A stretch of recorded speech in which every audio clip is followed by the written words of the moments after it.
You've probably heard of Gatsby's mansion, the parties, the jazz, the champagne. But here's what you never see. The 126 servants who made it all possible, who woke before dawn, who moved through secret tunnels to stay invisible. Here's what life was really like inside Long Island's Gold Coast mansions. And hey, if you're settling in for the night, maybe pull that blanket up a little closer. If these stories help you drift off, consider subscribing. I'd love to know where you're listening from and what time it is there. Drop it in the comments. Now let's travel back to 1922. Right now, you're warm, safe. Your pillow knows the shape of your head. Your blanket's doing its job. But close your eyes and let me take you somewhere else. Somewhere you'd never survive. Somewhere beautiful and brutal in equal measure. The year is 1922. You're standing on a dirt road in Cold Spring Harbor, Long Island. You're 21 years old. Your name is Mary Catherine Brennan. And 3 weeks ago, you were in County Cork, Ireland, watching your mother cry at the docks as you boarded a ship that smelled like rust and regret. Your hands are raw, still cracked from scrubbing your way across the Atlantic in steerage, where you'd traded labour for passage. 6 weeks of mopping vomit from wooden planks while the ship pitched and rolled through storms that seemed personal. 6 weeks of sleeping in a bunk barely wider than your shoulders, pressed between two other girls who cried in their sleep. But you made it. You actually made it. And now you're here, standing on Long Island soil with everything you own in a single carpet bag, a wool dress, a cotton nightgown, your grandmother's rosary, a photograph of your family that's already starting to fade at the edges, and a letter crumpled from being read so many times the paper's soft as cloth, from your cousin Bridget who came over 3 years ago. "Come to Long Island," she'd written in her looping hand. "The houses here make our whole village look like a chicken coop. They pay $20 a month, Mary. $20, and they feed you. You sleep in a real bed. You'll never be hungry again. $20 a month. Back home, that was more money than you'd see in a year.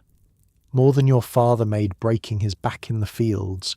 More than your mother earned taking in laundry until her hands bled. So you came. The road beneath your feet is thick with summer dust. Your boots, the only pair you own, are already coated with it. The afternoon sun is brutal, nothing like the soft grey light of Ireland, and sweat is trickling down your spine, soaking through your one good dress. You've been walking for nearly 2 hours. The man at the train station had pointed vaguely west when you'd asked about the Harrington estate. "Can't miss it," he'd said, looking at your carpet bag, your accent, your obvious foreignness. "It's the castle on the hill." Castle? You'd almost laughed. You'd seen castles in Ireland, crumbling ruins covered in ivy, home to nothing but crows and ghosts. Surely he was exaggerating, but then the trees part, and your feet stop moving, and your breath catches somewhere in the middle of your chest like it's forgotten how to escape. Holy Mother of God! It rises from the landscape like something from a fever dream. Not a house, not even a mansion, a palace. A French chateau transplanted whole from some European fairy tale and dropped onto Long Island as if by magic. Cream-coloured limestone gleams in the afternoon sun, so bright it hurts your eyes. Towers reach toward the sky. Windows, hundreds of them, catch the light and throw it back like scattered diamonds.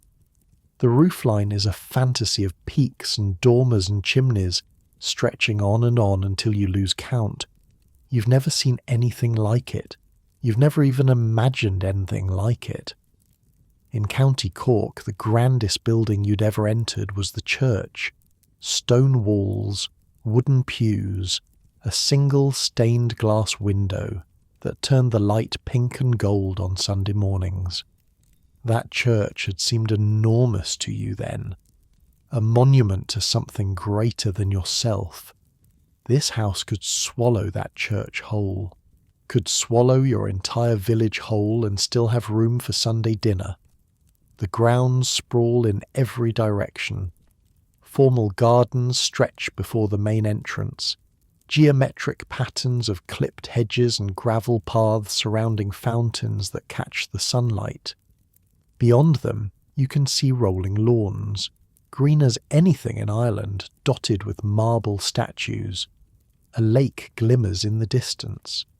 And is that a golf course? A golf course, just for one family. One family needs a golf course. Back home, they'd think you'd lost your mind if you described this. Mary, are you feeling well? Did you hit your head on the boat? Your legs are trembling as you approach the gate. Wrought iron, twice your height, worked into elaborate scrolls and flourishes. A guardhouse sits to one side, and a man in uniform steps out as you approach. "Deliveries around back," he says, not unkindly. "I'm not delivering anything." Your voice comes out steadier than you feel. "I'm here for the housemaid position. I have a letter from my cousin, Bridget Brennan. She works in the kitchen." The guard looks you over, your dusty dress, your worn boots, your carpet bag that's seen better days. His expression doesn't change, but something in his eyes softens just slightly. "New girl, then. Follow the drive around to the servants' entrance. East side of the house. Mrs. Whitmore will be expecting you." The servants' entrance. Of course. Girls like you don't walk through the front door. You've been walking for what feels like forever, but the drive alone takes another 10 minutes. 10 minutes of crushed white gravel crunching beneath your feet. 10 minutes of that impossible house growing larger and larger until it fills your entire field of vision. 10 minutes of your heart beating so hard you're certain it's going to bruise your ribs. As you round the east side of the house, the grandeur fades slightly. This is the working part of the estate, you realise. The part they don't want guests to see. The walls are still that beautiful limestone, but the windows are smaller here, set deeper. A row of doors leads to what must be kitchens and storerooms. The smell of baking bread drifts through an open window, and your stomach clenches. You haven't eaten since dawn. "Mary?" You spin around, and there's Bridget, your cousin, standing in a doorway with flour on her apron and joy on her face. She looks different. 3 years in America have filled out her cheeks, smoothed the hungry lines around her eyes. Her hair, once as dull and lank as your own, is shiny and pinned up neatly beneath a white cap. She looks healthy. She looks like someone who eats 3 meals a day. "You made it," she says, and then she's hugging you, and you're both crying, and you don't care that you're covered in road dust or that your dress is soaked through with sweat. "It's so big," you manage to say against her shoulder. "Bridget, it's so big." She laughs, pulling back to look at you. "Wait until you see inside. Wait until you see the ballroom, the library, the bathrooms, Mary. They have indoor bathrooms with running water, hot running water. Hot running water, indoor bathrooms. These are things you've heard about but never experienced. Back home, you bathed once a week in a tin tub in front of the fire, heating water bucket by bucket. The luxury Bridget's describing is almost incomprehensible. "Come on," she says, taking your carpet bag with one hand and your elbow with the other. "Mrs. Whitmore wants to see you before dinner. She's the housekeeper, runs everything below stairs. You'll want to stay on her good side." Below stairs. You'll learn that phrase well in the coming months. The invisible world beneath the visible one. The engine that makes the machine run smoothly while remaining entirely hidden from view. Bridget leads you through a maze of corridors. The walls down here are plain white plaster, nothing like the grandeur you glimpsed from outside. The floors are flagstone, cool beneath your feet. Gas lamps flicker at regular intervals, casting pools of yellow light. The smell of bread gives way to soap and steam and something savoury, meat perhaps, or soup. The family's not in residence yet, Bridget explains as you walk. They summer here, June through September, come out from the city when the weather turns warm. But there's a house party coming next week, so we're running around like chickens with our heads cut off getting ready. How many are we, you ask? Servants, I mean, Bridget thinks for a moment. Indoor staff? Maybe 35, 40 when the family's here. Then there's the gardeners, the stablemen, the chauffeurs. The golf course has its own staff. Must be over 100 all told, I'd reckon. Over 100 servants, to care for how many family members. The Harringtons are just 4, Bridget says, reading your thoughts. Mr. Harrington, Mrs. Harrington, and their 2 daughters. The older one, Miss Eleanor, she's 20, about your age, and Miss Caroline is just 16. 4 people, over 100 servants. The math doesn't make sense to you, can't possibly make sense. What do 4 people even do with 100 servants? Does each daughter have 25 personal footmen? Does Mrs. Harrington have a dedicated pillow fluffer? But before you can ask more questions, Bridget stops in front of a heavy wooden door and knocks twice. Come. The voice from within is clipped. English, or something very like it. Bridget gives your hand a quick squeeze, then pushes open the door. The housekeeper's sitting room is small but comfortable. A fire crackles in the grate despite the summer heat. A desk sits beneath the window, covered in neat stacks of papers, and behind the desk sits Mrs. Whitmore. She's older than you expected. 60 perhaps, with silver hair pulled back so tightly it seems to stretch the skin of her face. Her black dress is severe but immaculate. Her eyes, grey as a winter sky, miss nothing as they travel from your dusty boots to your sweat-dampened hair. Miss Brennan, I presume? Yes, ma'am. You're late. I expected you this morning. Your cheeks burn. The train was delayed, ma'am. I walked from the station as fast as I could. The train is always delayed. You should have accounted for that. She opens a ledger on her desk, runs her finger down a page. Bridget Brennan vouched for you. Said you were a hard worker, quick to learn. I hope she wasn't mistaken. No, ma'am. Can you read? Yes, ma'am. Write? Yes, ma'am. Do you know how to make a bed properly, build a fire, clean a grate, polish silver, iron linen? Each question is a test. You've done most of these things, but not the way they do them here, you suspect. Not the way a proper housemaid does them in a house like this. I know the basics, ma'am. I'm a quick learner. Mrs. Whitmore's expression doesn't change, but something in her posture relaxes just slightly. We'll see. You'll start as a 3rd housemaid, bottom of the ladder.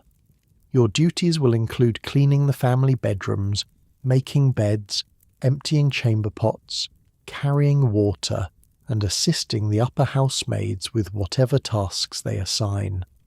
You will rise at 5:30 each morning and will not retire until the family has done so, which during house parties may be well past midnight.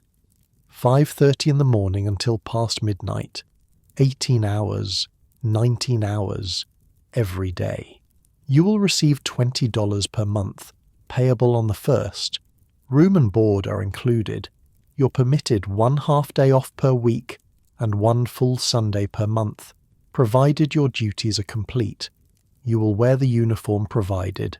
You will keep yourself clean and neat at all times. You will speak only when spoken to by members of the family. You will use the servants' stairs and the servants' entrance. Under no circumstances will you use the main staircase or the front door. Do I make myself clear? Yes, ma'am. If you're caught stealing, you will be dismissed without reference. I would never, ma'am. If you're caught in an inappropriate relationship with any male staff member, you will be dismissed without reference. Your cheeks flame, but you hold her gaze. Yes, ma'am. If you break anything of value, the cost will be deducted from your wages. Yes, ma'am. Good. Mrs. Whitmore closes the ledger. Bridget will show you to your room and provide your uniform. Report to the kitchen at 5:30 tomorrow morning. The upper housemaid will assign your duties, that is all. You're dismissed, just like that. Bridget takes your elbow again and guides you out of the room, back into the maze of servants' corridors. You did well, she whispers once you're out of earshot. She likes you. She didn't seem to like me at all, Bridget laughs quietly. That's her liking you. You should see her when she doesn't.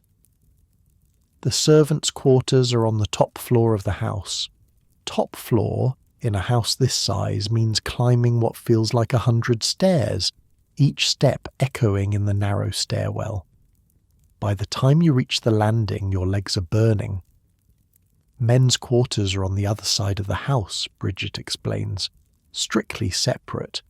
If you're caught on their side after dark, Mrs. Whitmore will have your head. The women's corridor is long and narrow, lined with identical doors.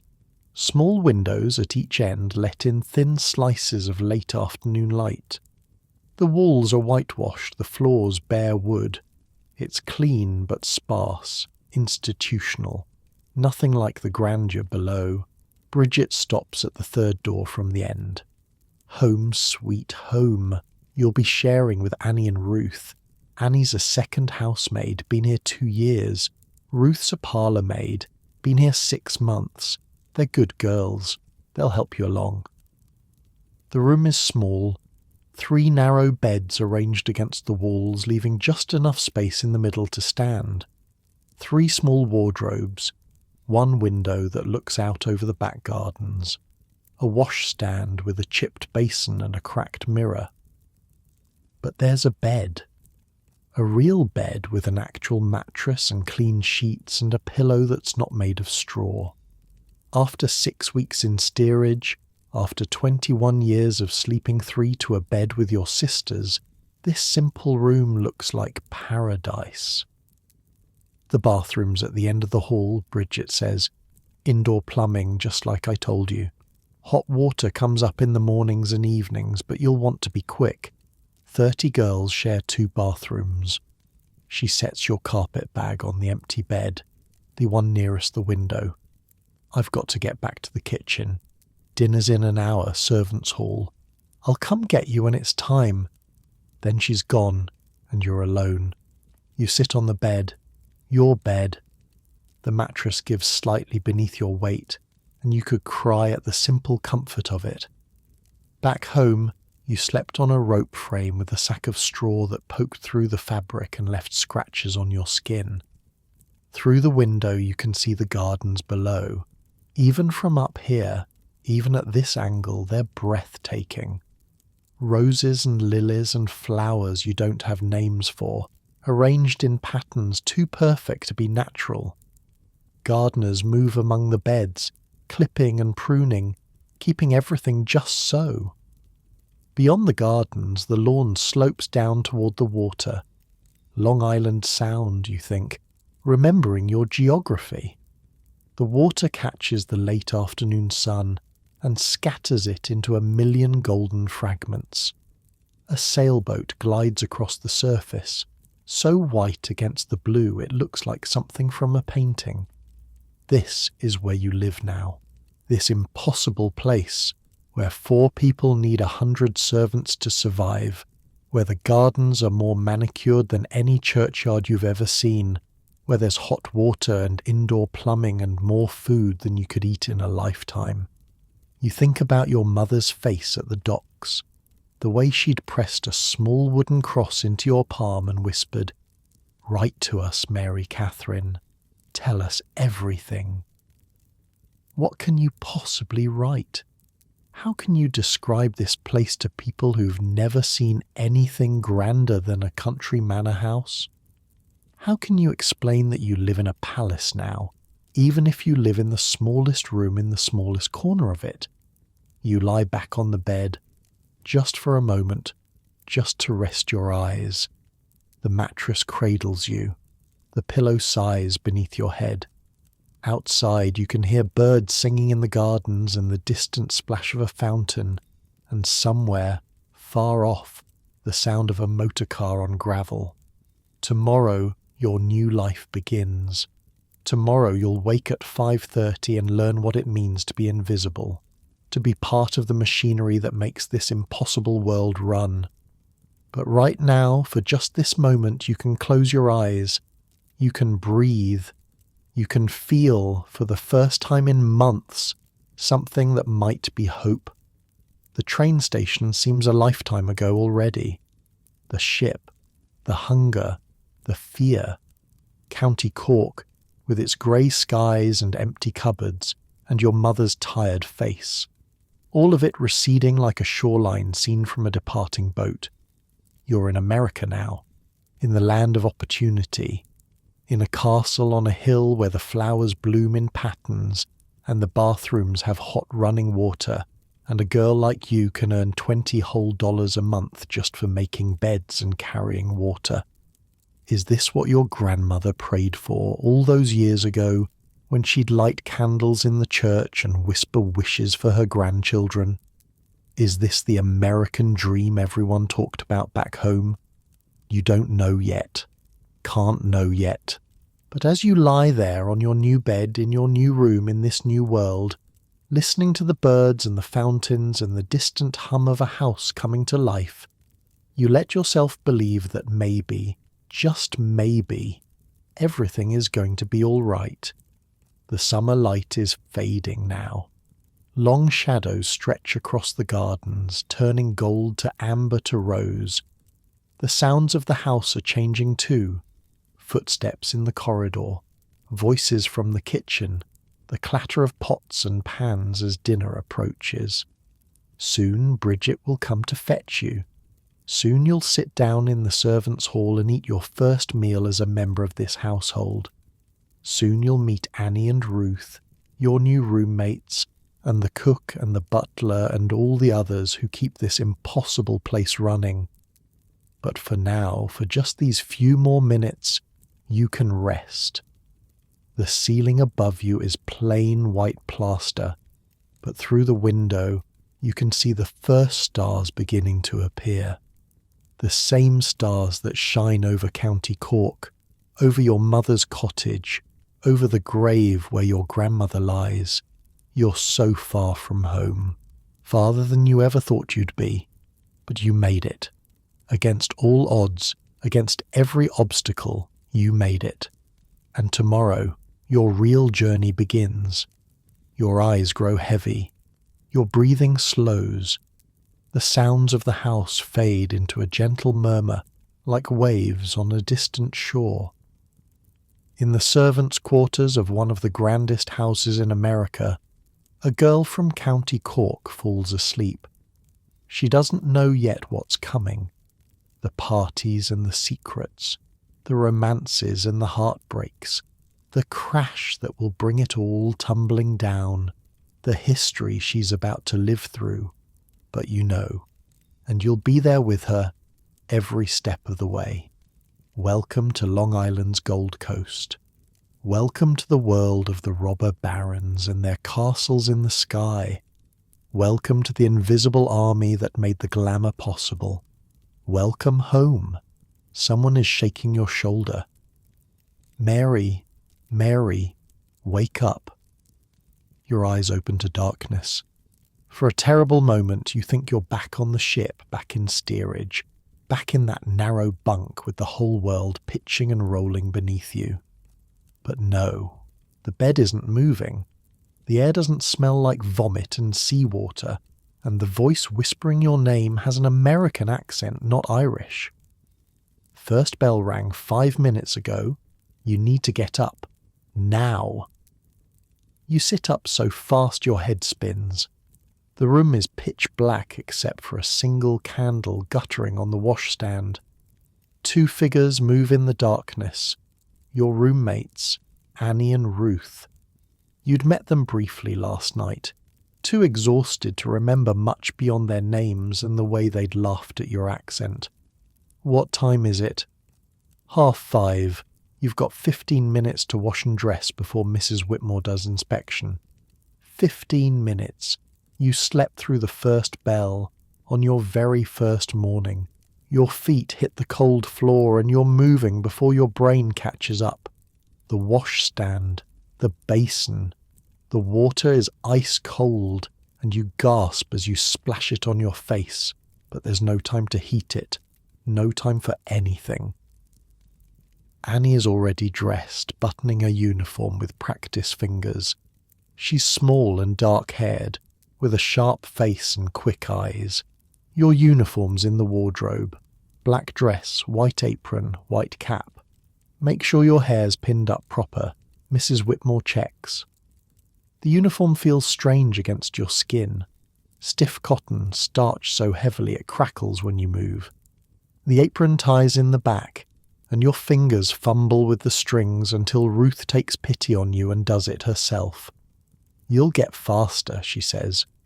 Ruth is tall and blonde, with a soft voice and gentle hands. Took me a week before I could dress in under 10 minutes. You don't have a week. You have 3 minutes. Your hair is a disaster. 2 days of travel and 1 night's sleep have turned it into a tangled nest, and there's no time to brush it properly. You do your best, twisting it up and jamming pins in until it stays, then cramming the white cap over the whole mess. Good enough, Annie says, giving you a once-over. Come on, inspection's in the servants' hall. The servants' hall is in the basement. A long, narrow room with whitewashed walls and a wooden table that could seat 40. Gas lamps flicker along the walls, casting everyone's face in yellow shadow. The staff is assembled in 2 lines, women on one side, men on the other, standing at attention like soldiers awaiting inspection, because that's exactly what this is. Mrs. Whitmore walks slowly down the line. She stops at each servant, checking their uniform, their hair, their hands. A girl near the end of the row gets sent back upstairs.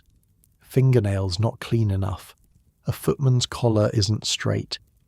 He fixes it under her withering gaze. When she reaches you, her grey eyes travel from your cap to your boots. You hold your breath. Adequate, she says finally, for a first morning. That's apparently the highest praise you're going to get. Brennan, you'll be assigned to the 3rd floor today. Family bedrooms. You'll work under Sarah, the second housemaid. Do exactly as she says. Touch nothing unless instructed. Break nothing. Is that clear? Yes, ma'am. Good. Dismissed. The staff disperses like smoke, everyone moving with purpose toward their assigned tasks. Sarah finds you in the chaos. She's maybe 25 with freckles across her nose and a no-nonsense expression. Ever made a proper bed? I've made beds, yes. Not a proper bed, you haven't. Not a bed with 3 mattresses that all need turning. Not a bed with sheets that cost more than your yearly wage. Come on, I'll show you. You follow her through corridors you don't recognize, up a narrow staircase hidden behind a door that blends so perfectly into the wall you'd never know it was there. Servant stairs, Sarah explains. We've got our own network. Runs through the whole house. Narrow, dark, steep as anything. But it means we can get from the kitchens to the bedrooms without ever crossing the main halls. The staircase is exactly as she described. Narrow enough that your elbows brush the walls on either side. Dark enough that you have to feel your way by memory. The steps are worn smooth from decades of servant feet, dipping in the middle where thousands of trips have eroded the wood. The family doesn't like to see us, Sarah continues, her voice echoing oddly in the enclosed space. That's the rule. We're supposed to be invisible, like the house runs itself by magic. So we use these stairs, these corridors. We stay out of sight. You emerge on the 3rd floor into a narrow hallway that runs behind the main bedrooms. Doors line one side, each one opening into a different chamber. The doors on the other side lead to dressing rooms, bathrooms, sitting areas, a whole hidden layer of the house. Coal first, Sarah says, grabbing 2 empty scuttles from a closet. Fires need to be lit before the family wakes. They sleep late, 8, 9 o'clock sometimes, later if there's been a party, but they want warm rooms when they open their eyes. The coal cellar is in the basement, of course. Down 4 flights of servant stairs. Fill the scuttles until your arms ache, then back up 4 flights while the metal handles cut into your palms. By the time you reach the 3rd floor again, you're sweating through your starched uniform. Sarah doesn't seem winded at all. She's done this so many times her body doesn't even notice anymore. Watch carefully, she says, kneeling before the fireplace in the 1st bedroom. Grate needs to be cleaned first. All the ash from yesterday. Then you lay the fire. Paper at the bottom, then kindling, then coal. Light it gentle. Let it catch before you add more coal. Too much too fast and it'll smother. Her hands move with practiced efficiency. Ash into the bucket. Paper crumpled just so. Kindling arranged in a neat pattern. A match struck and held to the paper until flames lick upward. Now you try. Next room. The next room is larger. The fireplace is set with marble veined with gold. The mantelpiece holds a clock that looks older than your grandmother. You kneel on a hearth that probably cost more than your entire village and try to remember Sarah's instructions. Ash out. Paper down, kindling, coal. Your first attempt smothers. Your second attempt catches but burns too fast. Your third attempt finally produces something like a proper fire. You'll get faster, Sarah says. The same words Ruth used earlier. We've got 6 more rooms to do before 7. 6 more rooms. 6 more fireplaces. 6 more climbs up and down the servants' stairs with heavy coal scuttles. But you're not finished with this room yet. The fire is just the beginning. Chamber pot, Sarah says, nodding toward a decorative screen in the corner. Empty it in the slop closet at the end of the hall. Rinse it. Bring it back. Behind the screen sits a porcelain pot, painted with delicate flowers. It's the fanciest chamber pot you've ever seen, and it needs emptying. Rich people, you think. Even their poop is fancy. The slop closet has a drain in the floor and a tap that produces water cold enough to make your teeth ache. You rinse the pot, dry it with a cloth, carry it back to its place behind the screen. Water pitcher, Sarah says. Fill it fresh every morning. Wash basin too, and check the soap dish. If it's nearly empty, replace it. The water has to be carried up from the kitchens. Hot water in the morning for washing. There's a complicated system of pipes somewhere in the house, but it doesn't reach the upper floors properly, so servants still haul brass cans up 4 flights of stairs. 2 trips for hot water, 1 trip for cold. The cans weigh more with every flight. By the time you've done all 6 bedrooms, your arms are shaking and your uniform is soaked through at the armpits. You've emptied chamber pots and filled water pitchers and laid fires, and you haven't even started on the actual cleaning yet. Sarah checks her watch. 7:15. Family won't be up for another hour at least. That gives us time for the real work. The real work, as opposed to what you've been doing. Beds first. They need turning. The beds in these rooms are unlike anything you've ever seen. 4 posters draped in silk. Mattresses stacked 3 high, pillows piled like clouds. The sheets are Egyptian cotton, Sarah tells you. The blankets are cashmere. The bedspreads are embroidered by hand. Bottom mattress turns once a week. Middle mattress turns every day. Top mattress gets fluffed until it's soft as air. Watch. She strips the bed with surgical precision. Sheets folded and set aside. Each mattress turned in sequence. A whole body effort that leaves you breathless just watching. Then the sheets go back on, tucked so tight you could bounce a coin off them. Hospital corners. Perfect alignment. Not a single wrinkle. Your turn. The next bed takes you 20 minutes. Sarah does hers in 5. You'll get faster, she says again. You're starting to hate that phrase. After the beds come the surfaces. Every table, every dresser, every nightstand needs dusting.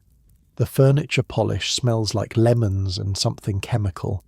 You work it into the wood with a soft cloth, buffing until you can see your own reflection. Careful with the ornaments, Sarah warns.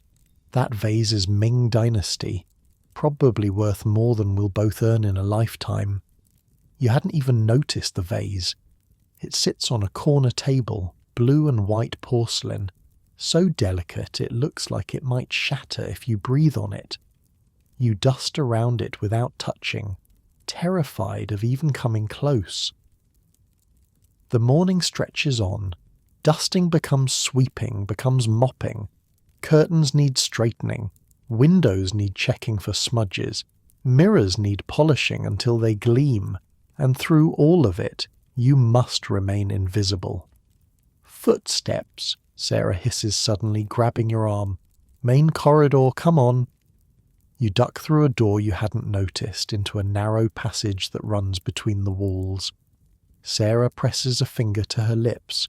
Through the thin plaster you can hear footsteps passing. A voice, female, young, complaining about something. Miss Caroline, Sarah whispers, the younger daughter. She's up early. You wait in the darkness until the footsteps fade. Then you emerge, ghost-like, into the bedroom you'd just finished cleaning and continue as if nothing happened. She didn't know we were there, Sarah says. That's the whole point. She never knows we're here. None of them do. They wake up to warm rooms and clean sheets and fresh water, and they never think about who made it happen. You think about your mother, rising before dawn to light the fire, to fetch water from the well, to start the porridge. All the invisible labour that kept your family alive. It's not so different, really. Except the scale, except the wealth, except the 100 servants instead of one tired woman. Breakfast, Sarah says finally, checking her watch again. Servants' hall, 20 minutes, then we start on the main floor. Breakfast is porridge and toast and tea. Real tea, not the weak stuff you had back home. And bacon, and eggs. You eat like you haven't eaten in weeks, which is nearly true. The servants' hall is full now. Kitchen maids and scullery maids and laundresses and footmen and gardeners, all eating at the long table in strict hierarchical order. Upper servants at one end nearest the fire, lower servants at the other, nearest the draughts. You're at the very bottom. Squeeze between 2 other third housemaids who don't bother introducing themselves. But the food is good. The food is plentiful. And for the first time since you left Ireland, you feel genuinely full. After breakfast, Sarah leads you downstairs to the main floor, and for the first time you see the house as the family sees it. Holy Mother of God! The entrance hall alone could swallow your entire childhood home. A grand staircase sweeps upward, carved from white marble, gleaming under crystal chandeliers. The floors are polished wood, dark and lustrous. Paintings line the walls, landscapes, portraits. A woman in pearls who looks down at you with something like amusement. Carrere and Hastings, Sarah says, noticing your expression. They designed this house, same firm that did the New York Public Library. You don't know what that means, but you nod anyway. The drawing room takes your breath away. Gold leaf on the ceiling, silk on the walls, furniture that looks too beautiful to sit on, a fireplace you could stand upright in, carved with scenes from Greek mythology. Don't touch the artwork, Sarah says. Ever. The paintings alone are worth more than this house. More than this house, which cost $11 million to build. You can't comprehend numbers like that. Can't wrap your mind around a world where paintings cost more than palaces. The library is next. Floor-to-ceiling bookshelves, filled with leather-bound volumes that nobody ever reads. A rolling ladder for reaching the upper shelves, a desk the size of a dining table, and there, behind one of the bookshelves, a door you wouldn't see unless you knew to look. Secret passage, Sarah says, pushing it open, leads to the servants' quarters. There's a whole network of them, tunnels and corridors and hidden staircases, so we can move through the house without being seen. You step through into darkness. The passage is narrow, barely wide enough for one person. Gas lamps flicker at intervals, casting pools of yellow light. The family doesn't know about all of them, Sarah continues. Some of these passages are older than the house itself, built into the original structure. We've mapped them out over the years, passed the knowledge down. It's our house too, in a way. We just see different parts of it. Different parts, the hidden parts. The arteries beneath the skin that keep the body alive. Come on, Sarah says. We've got the ballroom to do before lunch. The ballroom. You'd heard whispers about it last night from the other maids. A room big enough to hold 500 guests. A floor designed specifically for dancing. Chandeliers that take 3 servants an entire day to clean. You emerge from the passage into a room that stops you dead. It's enormous. The ceiling soars 3 stories overhead, painted with clouds and angels and scenes from some paradise you've never imagined. Crystal chandeliers hang like frozen waterfalls, catching the morning light and scattering it into rainbows across the walls. The floor is polished parquet, arranged in geometric patterns that must have taken years to create. And the windows, floor-to-ceiling glass, overlooking the formal gardens, the fountains, the maze of hedges, the endless green lawn rolling down toward the water. This is where they have their parties, Sarah says. When the family's in residence, there's a party almost every weekend. 300 guests, sometimes more. They dance until dawn, drink champagne like water. The orchestra plays right there in the alcove. You try to imagine it. 300 people in silk and diamonds, twirling across this floor while an orchestra plays and champagne flows. The laughter, the music, the glitter of jewels in candlelight. And somewhere, in the passages and kitchens and hidden spaces, 100 servants working frantically to keep it all running, pouring drinks, clearing plates, unseen, essential, forgotten. It's beautiful, you say, because it is. Despite everything, despite the exhaustion and the aching muscles and the certain knowledge that you'll spend your life cleaning spaces you'll never truly inhabit, it's the most beautiful thing you've ever seen. Sarah nods. It is, but beauty doesn't clean itself. She hands you a mop, and just like that, the magic breaks. You're not a guest at the ball. You're not a princess in a fairy tale. You're a third housemaid from County Cork and you've got a ballroom to clean before lunch. The parquet floor takes 2 hours. On your hands and knees, working the polish into every groove, every join, every inch of wood. By the time you're done, your reflection stares back at you from the surface, distorted and unfamiliar. Who is that girl? The one with the cap and apron, the one with the red hands and aching back. She looks like a stranger. She looks like someone who's already starting to disappear. Lunch is soup and bread in the servants' hall. 30 minutes to eat, and then back to work. The afternoon is more of the same. More cleaning, more polishing, more climbing up and down the servants' stairs until your legs burn. At 6 o'clock, Sarah finally releases you. The family is dressing for dinner. Upper servants only now. Ladies' maids and valets and footmen to serve the meal. Third housemaids are dismissed until tomorrow. You climb the stairs to your room. 4 flights. You've lost count of how many times you've climbed them today. Your body moves on autopilot. Muscle memory already forming. Annie and Ruth are already there, changing out of their uniforms. They look as tired as you feel. First day's the worst, Ruth says. It gets easier. Does it? You can't imagine doing this every day. Can't imagine your body ever adjusting to this level of exhaustion. Can't imagine waking tomorrow at 5:30 to do it all over again. But you will, because there's no other choice. Because $20 a month is a fortune. Because somewhere in County Cork your mother is waiting for a letter, waiting to hear that her daughter made it, that she's safe, that she's building a life in America. You lie down on your bed. The mattress that felt like paradise last night now just feels like a surface, any surface, somewhere to rest your shattered body. Through the window, you can see the gardens again.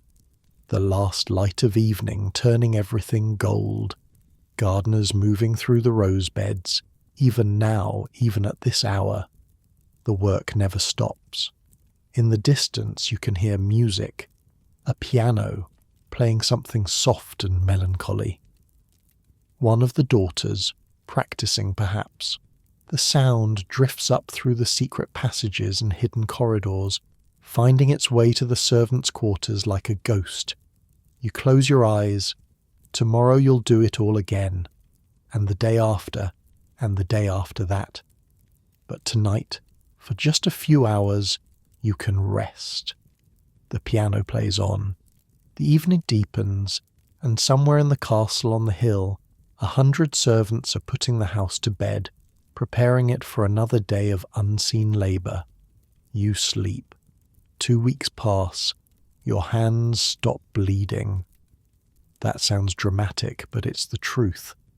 Those first days, the lye soap and the scrub brushes and the constant contact with water left your skin raw and cracked. You'd wrap your fingers in rags at night, trying to keep them from splitting further. But calluses form. Skin toughens. Your body adapts because it has no other choice. You learn the house. Not all at once, not consciously, but piece by piece, like assembling a puzzle in the dark. The servant stairs that creak on the 3rd step, the coal chute that sticks unless you kick it just right, the hot water tap on the 2nd floor that takes exactly 43 seconds to warm up, the window in Miss Carolyn's room that won't stay latched unless you wedge a folded paper beneath the lock. You learn the rhythms too. When to stay out of sight, when to move fast, when to slow down and listen for footsteps in the main corridor. Sunday afternoon, your half day off.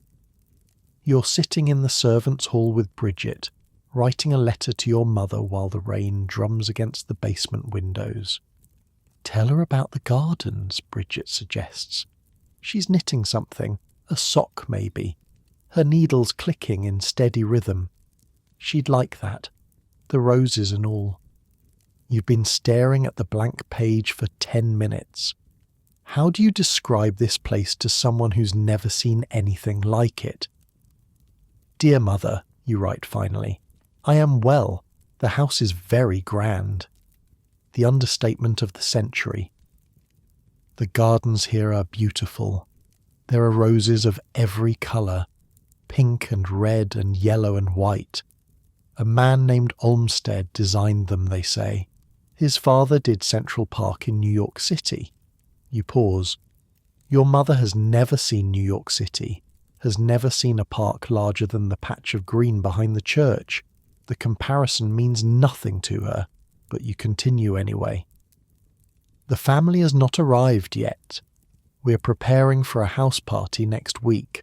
I work hard, but I am eating well. 3 meals a day and sometimes cake on Sundays. Cake. That detail will make her happy. Will make her believe you're thriving here, even if thriving means scrubbing floors until your knees bruise and carrying water until your shoulders ache. How's the food, really? Bridget asks, without looking up from her knitting. Better than anything back home. Wait till the family's here. The cook makes French food then. Sauces you wouldn't believe. Sometimes we get the leftovers. French food. Your mother wouldn't know what that means either. A bell rings somewhere above. 3 short chimes. Bridget frowns. That's Mrs. Whitmore. Something's up. By the time you reach the housekeeper's sitting room, half the female staff is already assembled. Mrs. Whitmore stands behind her desk, her expression even more severe than usual. The family arrives Thursday instead of Saturday. That gives us 4 days instead of 6. I expect the house to be ready. A ripple of tension moves through the group. 4 days. Everything you'd planned to accomplish by Saturday now needs to happen by Thursday. Additionally, Mrs. Whitmore continues, Mr. Harrington is bringing guests. The Kahns from Cold Spring Harbor and the Phippsys from Old Westbury. That means preparing the guest wing as well as the family quarters. The Kahns, the Phippsys, names you don't recognize, but from the way the other maids shift and whisper, they're clearly important. After the meeting breaks up, you find Sarah in the linen closet counting sheets. Who are the Kahns? Sarah doesn't look up from her counting. Otto Kahn, banker, lives about 10 miles from here in a place called Oheka, named it after himself. Built it on top of a hill because he wanted the highest point on Long Island. Is his house bigger than this one? Sarah laughs. Mary, his house is the 2nd biggest private home in America. 127 rooms, 39 fireplaces. They've got 126 servants just to keep it running. 127 rooms. You try to picture it. This house feels infinite already, and there are maybe 60 rooms here. What would you even do with 127? I barely know my way around this place, you say. That house must require a map. They probably have servants whose only job is giving directions to the other servants. You're joking. Sarah's expression suggests she might not be. He built it because the country clubs wouldn't let him in, Sarah continues. He's Jewish, German immigrant, made a fortune on Wall Street, but that didn't matter to the old money families. They blackballed him from every club on Long Island, so he built his own castle and his own golf course and threw parties that made everyone else look shabby. Something twists in your chest. Complicated feelings about a man you've never met. On one hand, he's unimaginably wealthy, part of the system that keeps you scrubbing floors for $20 a month. On the other hand, he knows what it's like to be excluded, to be told you don't belong, no matter how hard you work. What about the Phippsys? Steel money, Old Westbury Gardens. John Phipps married a British woman, promised to build her a house as beautiful as anything in England. They say it looks like something from 300 years ago, Charles II style, whatever that means. Charles II. You don't know who that is either. His wife decorated the whole place with antiques from real English mansions, Sarah continues. Bought them after the war, when the British families were selling everything to pay death taxes, chandeliers, furniture, paintings. There's a portrait there by some famous artist. one of only 5 signed ones in the whole world. You think about the Ming vase on the 3rd floor, the one worth more than your lifetime wages, and that's just one object in one room in one house. How many priceless things are scattered across Long Island right now? How much of the world's beauty is locked up in places ordinary people will never see? "Come on," Sarah says, tucking the sheet count into her apron pocket. "We've got 4 days to do 6 days' work." The next 4 days blur together. You sleep in snatches. 4 hours here, 3 hours there. The whole house hums with activity. Windows are washed until they disappear. Silver is polished until it glows. Every surface, every corner, every inch of the estate is scrubbed and buffed and perfected. You learn more about the house as you clean it. Each room tells a story. The morning room was decorated by a firm from Paris. The wallpaper alone cost more than most houses. The pattern is hand-painted silk, imported across the Atlantic in specially designed crates to prevent wrinkling. The dining room seats 40. The table is one single piece of mahogany, cut from a tree that was old when Columbus sailed. The chairs were made by craftsmen who spent a year on each one. The chandelier hanging above contains 3,000 crystals, and cleaning it takes 2 servants an entire day. The conservatory is filled with plants from every continent.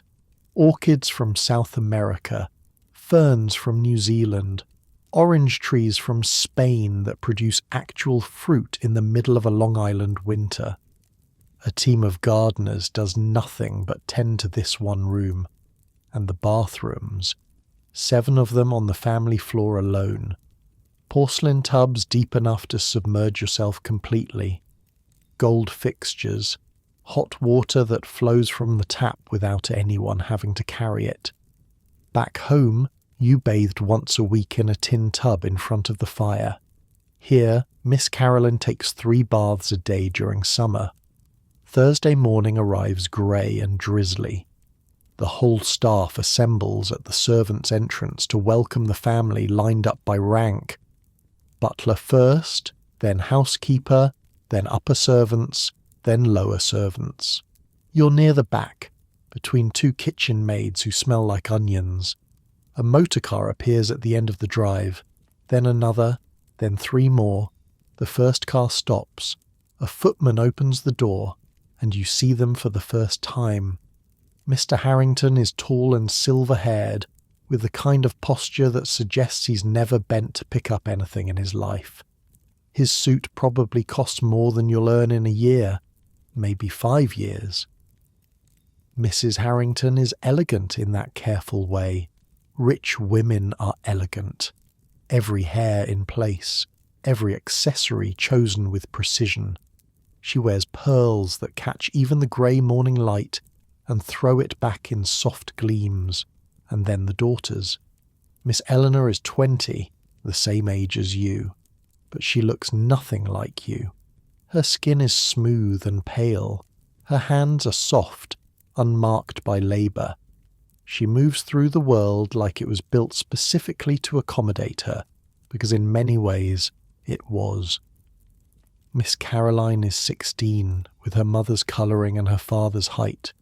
She looks bored, already bored, and she's only just arrived. The butler steps forward.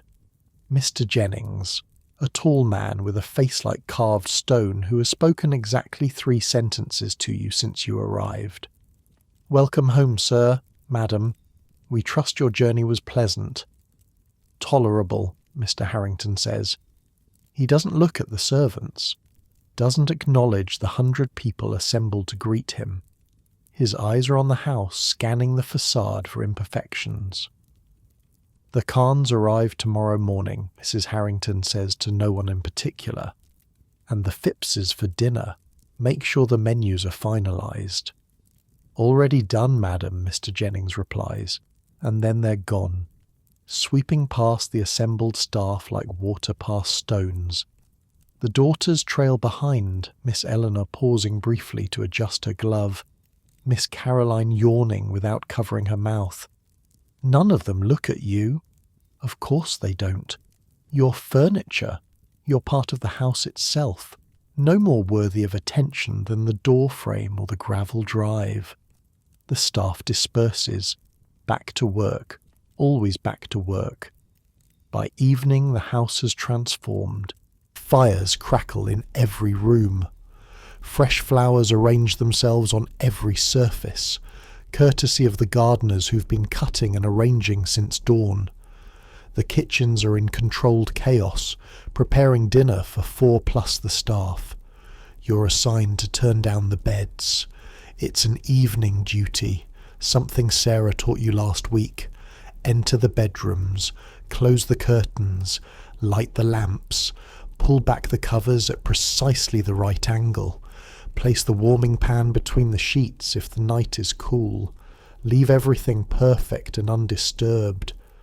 Miss Eleanor's room first. You move quietly as you've been trained. Curtains closed, lamps lit, covers folded back just so. On her dressing table there's a photograph. A young man in a military uniform, handsome in that rich boy way, smiling at the camera. You wonder who he is. A sweetheart maybe, a brother, someone important enough to warrant a silver frame. You don't linger, don't snoop. That's a fireable offence. Miss Caroline's room next. It smells like perfume, something floral and expensive. Her belongings are scattered everywhere already. Gloves on the chair, a hat on the bed, a novel open and face down on the nightstand. The novel catches your eye. The cover shows a woman in a flowing dress reaching toward a distant figure. Romance, probably. The kind of story where everyone ends up happy. You turn down her bed and leave the room exactly as you found it, minus the disorder. The guest wing is empty tonight, but it needs to be ready for tomorrow. 5 bedrooms, 5 dressing rooms, 5 bathrooms. You light fires in each one, check the water pitchers, dust surfaces that were dusted just hours ago. By the time you finish, it's nearly midnight.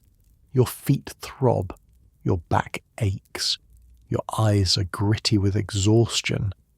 But the house is ready. Tomorrow the guests arrive, and the real performance begins. You climb the servants' stairs one last time, 4 flights up. The treads are familiar now, worn smooth in the middle where a century of feet have passed.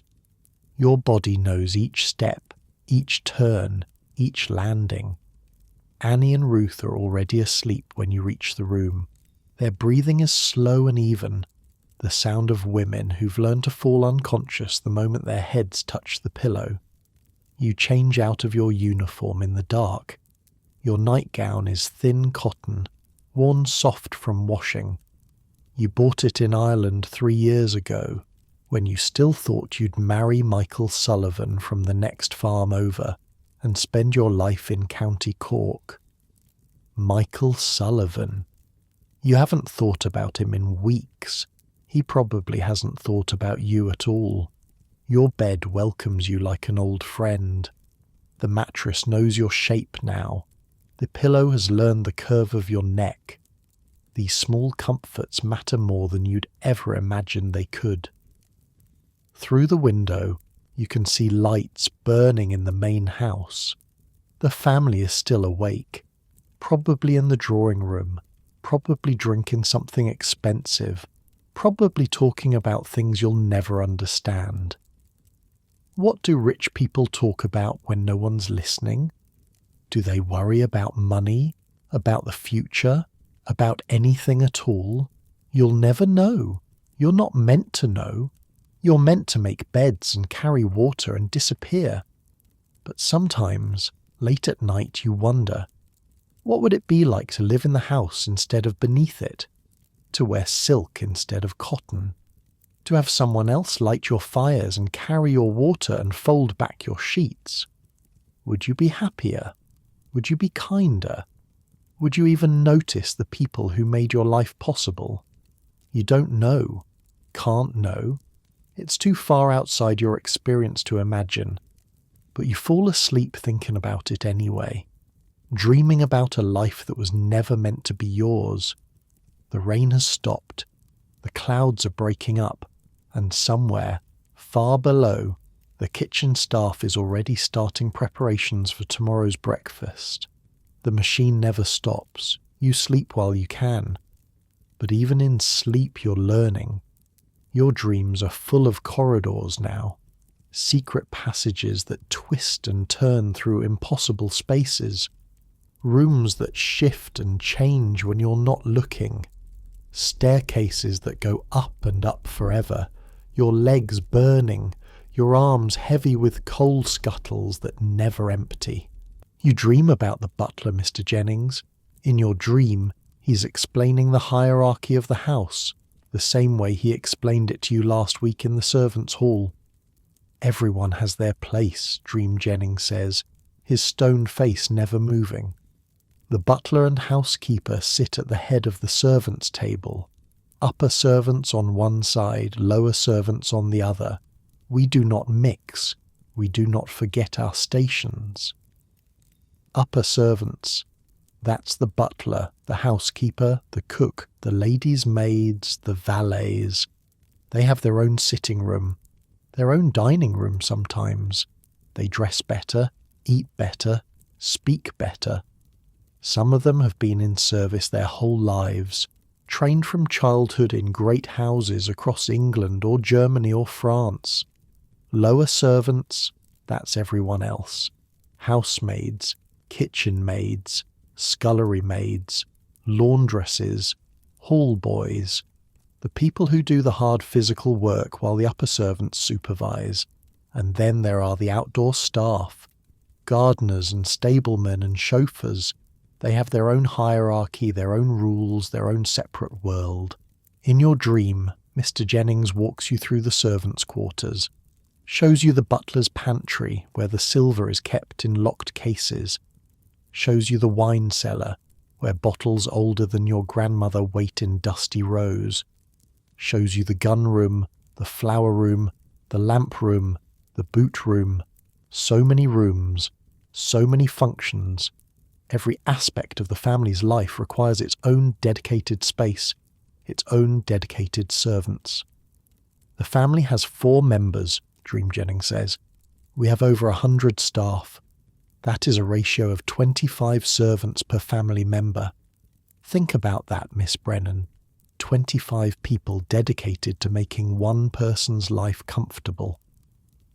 You think about your mother, one woman, running an entire household, cooking and cleaning and washing and mending and gardening and child-raising, all by herself, with maybe a neighbour's help during harvest time.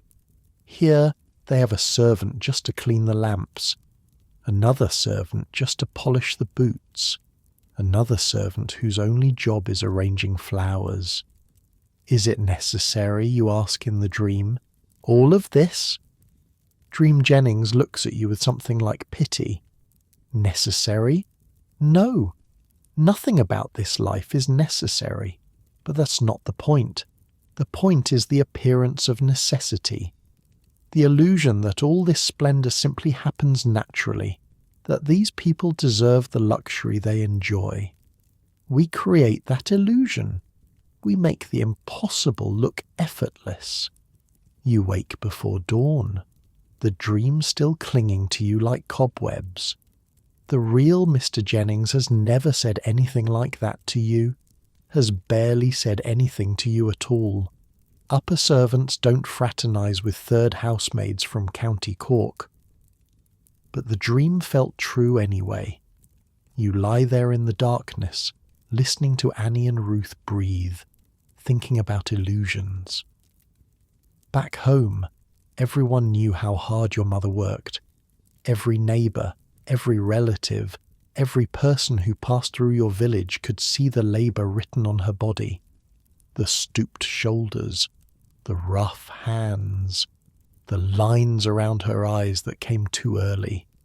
Here, the labour is hidden by design. The family wakes to warm rooms and fresh water and perfectly made beds, and they never think about who made it happen. Never think about you, climbing 4 flights of stairs with coal scuttles. Never think about Sarah, polishing floors on her hands and knees. Never think about the kitchen maids, who've been awake since 3 a.m. preparing breakfast. The illusion requires your invisibility, your erasure, your non-existence in their world. And yet, without you, their world would collapse. Without the 100 servants who tend and clean and cook and carry, this castle on the hill would fall apart within days. The fires would go cold, the silver would tarnish, the gardens would run wild, the whole beautiful fantasy would crumble. They need you. They just don't want to know it. The first bell rings, 5:30, another day beginning. You rise, you wash, you dress, you pin up your hair and check your reflection in the cracked mirror. The stranger looking back at you is becoming familiar now.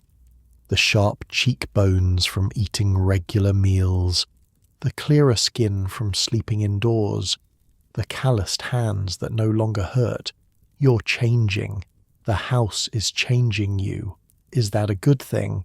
You honestly don't know, but there's no time to wonder. The guests arrive today. The Khans with their castle on a hill. The Phippses with their English antiques. The performance begins. You head for the servants' stairs, joining the stream of women in identical black dresses and white caps. Nobody speaks. Nobody needs to. The routine is so ingrained now it happens without thought. Down 4 flights, across the basement corridor, into the servants' hall for inspection. Mrs. Whitmore's grey eyes sweep the line. Today she's even more exacting than usual. A hair out of place, a button undone, and you'll be sent back upstairs to fix it. Your uniform is perfect. Your cap is straight. Your hands are clean. Adequate, Mrs. Whitmore says when she reaches you. You're starting to take pride in that word. Adequate. From her, it's practically a compliment. The Khans arrive at 10, she announces. The Phippses at 5 for dinner. I expect impeccable service. Any questions? Silence. Good. To your stations. You head for the linen closet to collect fresh towels for the guest bathrooms. The day has begun. The house is waking up. And somewhere out there, motor cars are already travelling the roads of Long Island, bringing more wealth and more guests and more work to the castle on the hill. The machine turns, you turn with it. The Khans arrive in a motorcade. 3 automobiles gleaming black, rolling up the drive at exactly 10 o'clock. You watch from a 3rd-floor window while you're supposed to be dusting, pressing yourself against the glass like a child at a candy shop. Otto Khan steps out of the first car. He's smaller than you expected, shorter than Mr. Harrington, with a neat white moustache and eyes that seem to take in everything at once. He carries himself like a man who's used to being looked at, examined, judged. His wife follows. Addie, someone said her name was. Elegant in a grey travelling suit with pearls at her throat and something tired around her eyes. And then 4 children spilling out of the 2nd and 3rd cars, servants rushing to collect luggage, a whole entourage descending on the house like a small, well-dressed army. Brennan, you spin around. Sarah stands in the doorway, arms crossed. Were you dusting or daydreaming? Dusting, Mom. Just finished. Sarah walks to the window, looks down at the arriving guests. Her expression doesn't change, but something flickers behind her eyes. The Khans, she says quietly. You know why they built that castle of theirs? You said the clubs wouldn't let him in. That's right. German. Jewish. Didn't matter that he'd reorganized half the railroads in America. Didn't matter that he was richer than most of the people who blackballed him. He wasn't the right sort, so he bought 400 acres and built his own kingdom. You watch as Mr. Khan shakes hands with Mr. Harrington. The two men are smiling, but there's something careful about it, something measured. Do the Harringtons like him? Sarah makes a sound that might be a laugh. They like his parties. They like his connections. They like being seen at his table. But like him, that's a different question. She turns away from the window. Come on. Guest rooms need fresh towels. The Khans brought their own lady's maid and valet, but we still have to provide for the rest of their staff. The rest of their staff. Of course. Rich people don't travel alone. They bring an entourage, servants to serve the servants who serve them. The next few hours blur into familiar chaos. Fresh linens for the guest wing, hot water carried up, fires lit even though it's summer, because Mrs. Khan mentioned she gets cold easily. Every request relayed through a chain of servants until it reaches someone who can actually fulfill it. Around 2:00, you're carrying a stack of towels down the second-floor corridor when you hear voices from the library. You should keep walking. You know you should. Eavesdropping is a fireable offence, but your feet slow anyway. The door is slightly ajar. Through the gap you can see Mr. Harrington and Mr. Khan standing by the fireplace, brandy glasses in hand. "A magnificent season at the opera," Mr. Khan is saying. His accent is faint but there. German softened by decades in New York. Caruso was in fine form. You should come to the Met more often, Charles. It would do you good. "I've never had your ear for music, Otto." Mr. Harrington swirls his brandy. "Though I understand your son has quite the talent." "Roger." Something lights up in Mr. Khan's face. Pride. Unmistakable. He's formed his own orchestra, can you believe it? Jazz music. Not exactly what I had in mind when I paid for all those piano lessons, but the boy has passion. Jazz. Mr. Harrington says the word like it tastes strange. That's the Negro music, isn't it? That's the American music, Charles. The only truly American music. My son plays it at parties, and even the stodgiest bankers end up doing the Charleston by midnight. A pause. Ice clinking in glasses. "How is construction on the gardens progressing?" Mr. Harrington asks, changing the subject. "Olmsted's boys are nearly finished. The formal garden will be ready by August. I'm planning a party to celebrate. 500 guests. Orchestra in the main hall, dancing until dawn. You'll come, of course. 500 guests. The ballroom you scrubbed on your hands and knees could hold maybe 300. What kind of ballroom holds 500? "Addie still calls it Otto's Zoo," Mr. Khan continues laughing. "She thinks I invite too many artists and actors. But what's the point of having a castle if you can't fill it with interesting people?" "Artists and actors." Mr. Harrington's voice is carefully neutral. "Charlie Chaplin, I heard. Came twice last summer. Funny little man. Made the footmen laugh so hard they dropped a tray of champagne glasses. Cost me a fortune, but worth every penny. Charlie Chaplin. The name means nothing to you. Some actor, apparently. Famous enough that even Mr. Harrington knows who he is. Footsteps behind you. You jump back from the door just as a footman rounds the corner. Lost, miss? No, sir. Just delivering towels. He looks at you.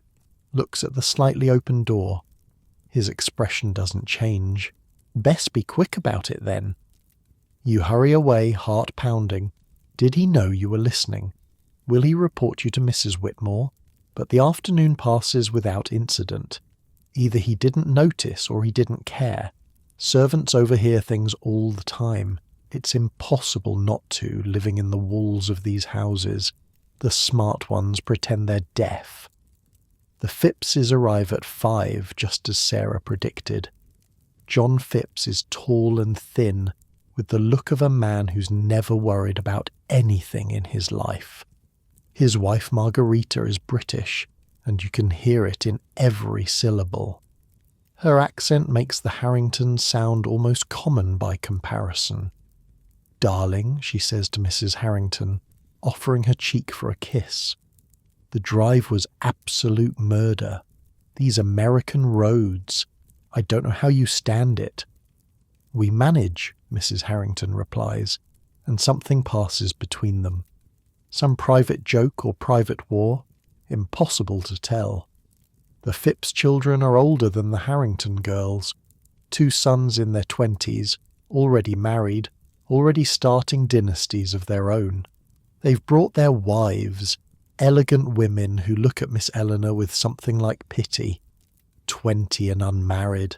In their world, that's practically a spinster. Dinner is at 8. You won't see any of it, of course.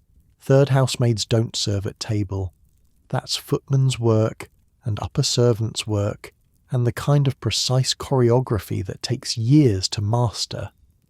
But you hear about it later, in the servants' hall, while the upper servants eat their own dinner at the good end of the table. 7 courses, Annie whispers to you. Started with oysters, then soup, then fish, then meat, then game, then salad, then dessert. Different wine with every course, different silver, different china. How long did it take? 3 hours. They sat at that table for 3 hours. 3 hours to eat dinner. Back home you ate standing up half the time, shoving bread into your mouth between chores. Here, dinner is a performance, an event. Something that requires 7 courses and 3 hours, and a team of servants working in perfect synchronization. After dinner, the ladies withdraw to the drawing room while the men stay for cigars and brandy. That's when the real business happens, Sarah told you once. The men make deals while pretending to relax. Railroad investments, stock tips, political maneuvers, all disguised as casual conversation over expensive tobacco. You're assigned to check the bedrooms while the family's downstairs, turn down the beds, light the lamps, make sure everything's perfect for whenever they decide to stumble upstairs. The Kahns are staying in the blue room and the green room. Mrs. Kahn's things are arranged with military precision on her dressing table. Perfume bottles in size order, hairbrushes aligned. A photograph of her children in a silver frame positioned to catch the light. Mr. Kahn's room is different. Papers everywhere. Books stacked on the nightstand, on the desk, on the floor beside the bed. You recognize some of the titles from the spine. Philosophy, economics, a volume of poetry in German. So he reads. Actually reads, not just owns books to impress visitors. There's something humanizing about that.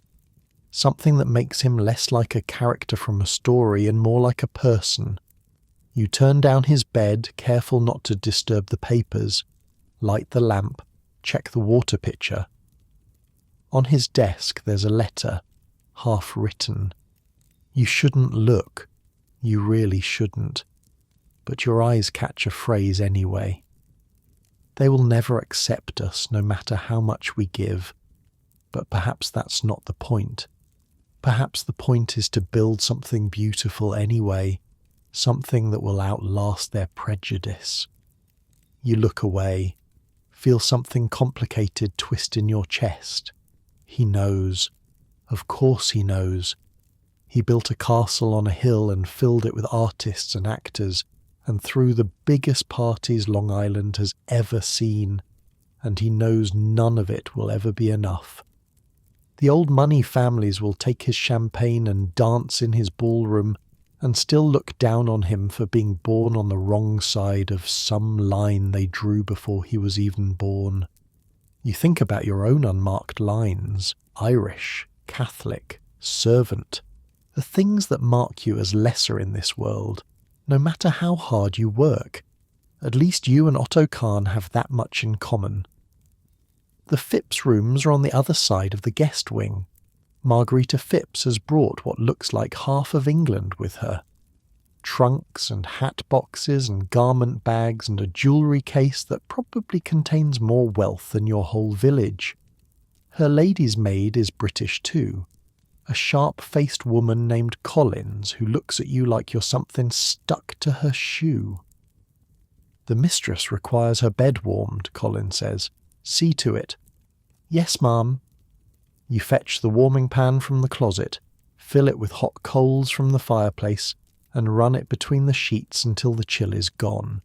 It's a simple task, but Collins watches you like you might set the bed on fire. Irish, are you? Yes, ma'am, County Cork. She doesn't say anything else, but her expression says enough. Irish servants are common here, but they're not exactly respected. Too wild, the English think. Too superstitious. Too Catholic. You finish warming the bed and escape before she can find something else to criticise. The evening wears on. Laughter drifts up from the drawing room. Music starts at some point, a gramophone playing something jazzy. The Khan's influence, probably. Mr. Khan and his jazz. By 11, the family starts retiring. The men first, surprisingly. Then the older women. The young people stay up later, dancing in the music room, their footsteps echoing through the floors above your head. You're dismissed at midnight, but sleep doesn't come easily. Your mind keeps circling back to that letter on Otto Kahn's desk. They will never accept us. Something beautiful anyway. Is that what you're doing here? Building something beautiful in a world that will never accept you? Finding meaning in work that's designed to make you unseen? Or are you just surviving? Just getting through each day, earning your $20, sending money home to a family you might never see again? You don't know, can't know, not yet. But as you lie there in the darkness, listening to Annie and Ruth breathe, you think about castles on hills and the people who build them, the people who fill them with art and music and laughter, trying to prove something to a world that's already made up its mind. Maybe that's all any of us can do. Build something beautiful. Hope someone notices. The house settles around you, creaking floors and sighing walls and the distant sound of footsteps on the servants' stairs. Someone's still awake. Someone's always still awake. The machine never stops, not really. It just slows down in the small hours, catching its breath before dawn brings another day. Tomorrow there will be breakfast to prepare and rooms to clean and guests to accommodate. Tomorrow the Harringtons and the Kahns and the Phippses will wake to warm rooms and fresh water, never wondering how it got there.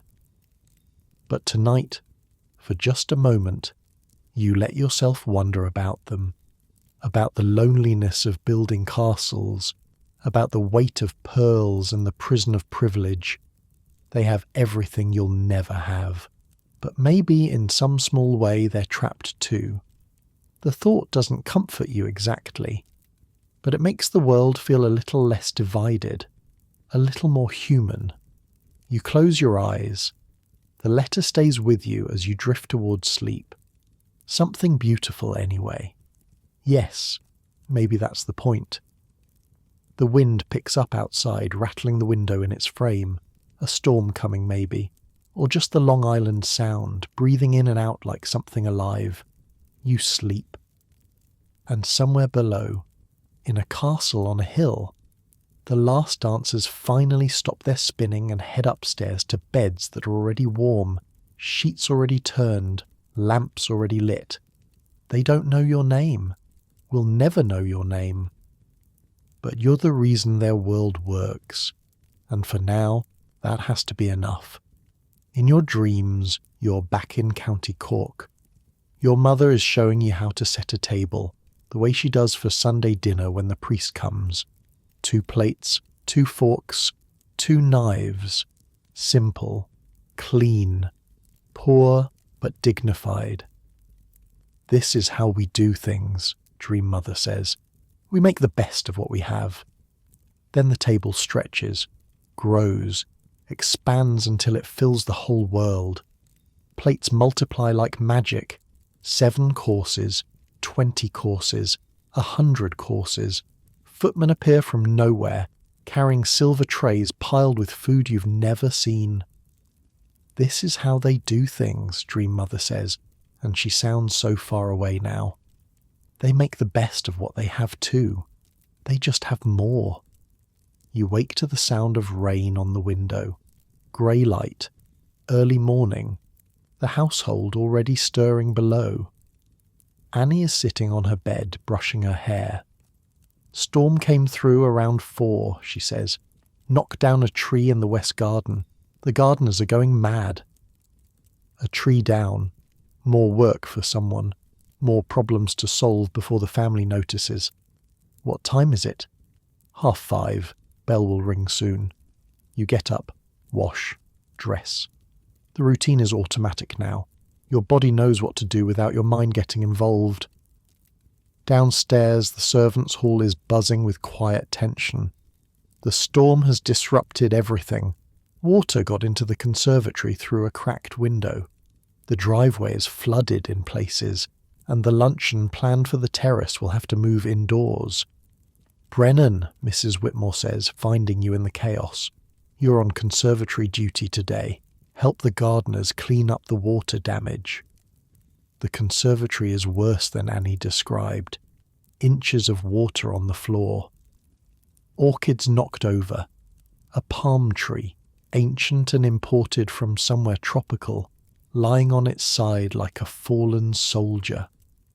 You work alongside 2 gardeners whose names you don't know, mopping, baling, writing plants.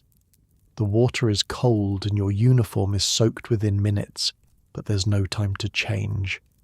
By 10 o'clock the worst is cleaned up. The palm tree is saved. The orchids are replanted. The cracked window is boarded up temporarily, waiting for a glazier from the village. Good work, one of the gardeners says to you. It's the first compliment you've received from anyone outside the house staff. Thank you, sir. Not sir, just Patrick. I'm Irish too, if you couldn't tell from the name. Patrick is maybe 40, with sun-weathered skin and hands that look like they've spent decades in soil.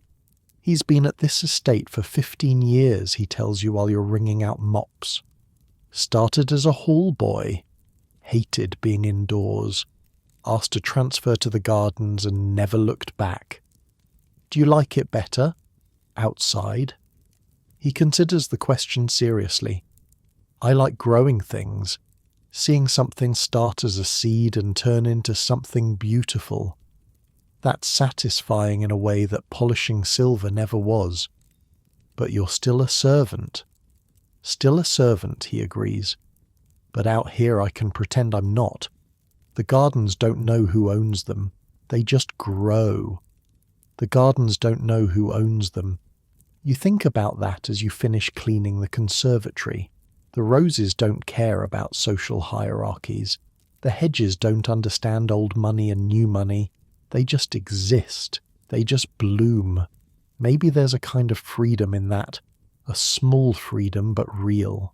By noon, you're back in your regular uniform, back to regular duties. The storm feels like a distant memory. The house has absorbed the crisis and moved on, the same way it absorbs everything. Luncheon is served in the formal dining room instead of the terrace. You help carry extra chairs from storage, setting them around the periphery of the room for the children and the less important guests. Less important? Even among the rich, there are rankings. Even at their own table, there's a hierarchy of who sits where, who gets served first, who matters most.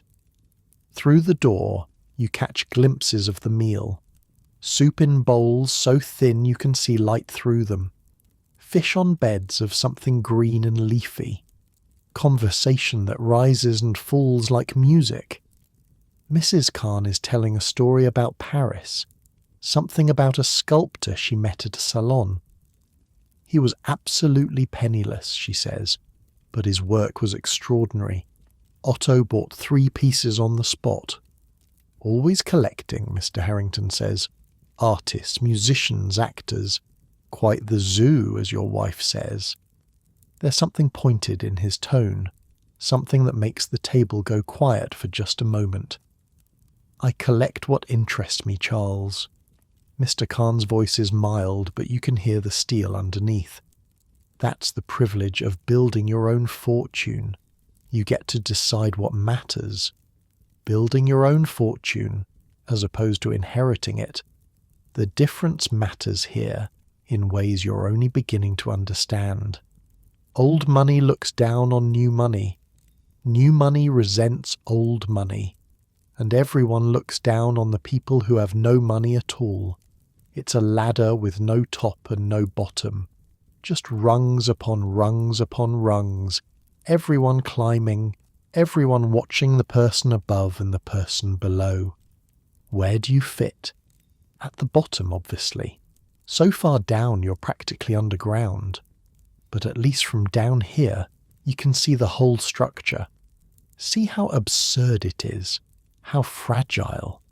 The soup bowls are cleared. The fish arrives. Conversation resumes, and you step back into the shadows, invisible once more. The day grinds on. Afternoon duties. Evening preparations. The storm is already forgotten, replaced by new concerns, new demands, new crises that probably aren't crises at all. By the time you climb the servants' stairs that night, your legs are shaking with exhaustion. But it's a familiar exhaustion now, almost comfortable. Ruth and Annie are already in bed when you arrive. The room is dark except for moonlight through the window. You change without lighting a candle, slip between the sheets, let the mattress catch you. Tomorrow there will be more guests. A party is being planned for the weekend. 300 people dancing in the ballroom you scrubbed on your hands and knees. You won't be at that party, won't be anywhere near it. Third housemaids don't attend parties. They clean up after them. But you'll know it's happening. We'll feel the vibrations through the floor. We'll hear the music drifting through the walls. And maybe that's something. To be close to the light, even if you're standing in the shadows. The moon moves across the sky. The house settles into sleep. And you drift off thinking about gardeners who pretend they're free, about castles built on hills, about the strange kind of beauty you can create in a world that will never let you claim it. The party is Saturday. Today is Wednesday. And the house has lost its mind. You wake to shouting, actual shouting, which never happens in a well-run household. Mrs. Whitmore's voice, sharp enough to cut glass, echoing up through the servants' stairs. The ice delivery is wrong. 40 blocks instead of 400. Find me Thompson. Find me Thompson now. 40 blocks instead of 400. Someone's getting fired, or worse, promoted to a job where they can't do any more damage. By the time you reach the servants' hall, chaos has fully taken hold. Kitchen maids are running in every direction. Footmen are carrying crates of champagne that seem to have materialized from nowhere. Someone has knocked over a bucket of cleaning solution, and the smell of ammonia is making your eyes water. Brennan! Sarah appears at your elbow, her face flushed. You're on silver today, polishing. The main dining set needs to be ready by Friday. The main dining set. 300 pieces, knives, forks, spoons, serving dishes. The whole lot hasn't been used since the Vanderbilts came for Christmas. It's tarnished black. 300 pieces. Your hands ache just thinking about it. The silver vault is in the basement behind a locked door that only Mr. Jennings has the key to. He opens it for you and Sarah without a word, then disappears back into the chaos. Inside, the vault looks like a dragon's hoard.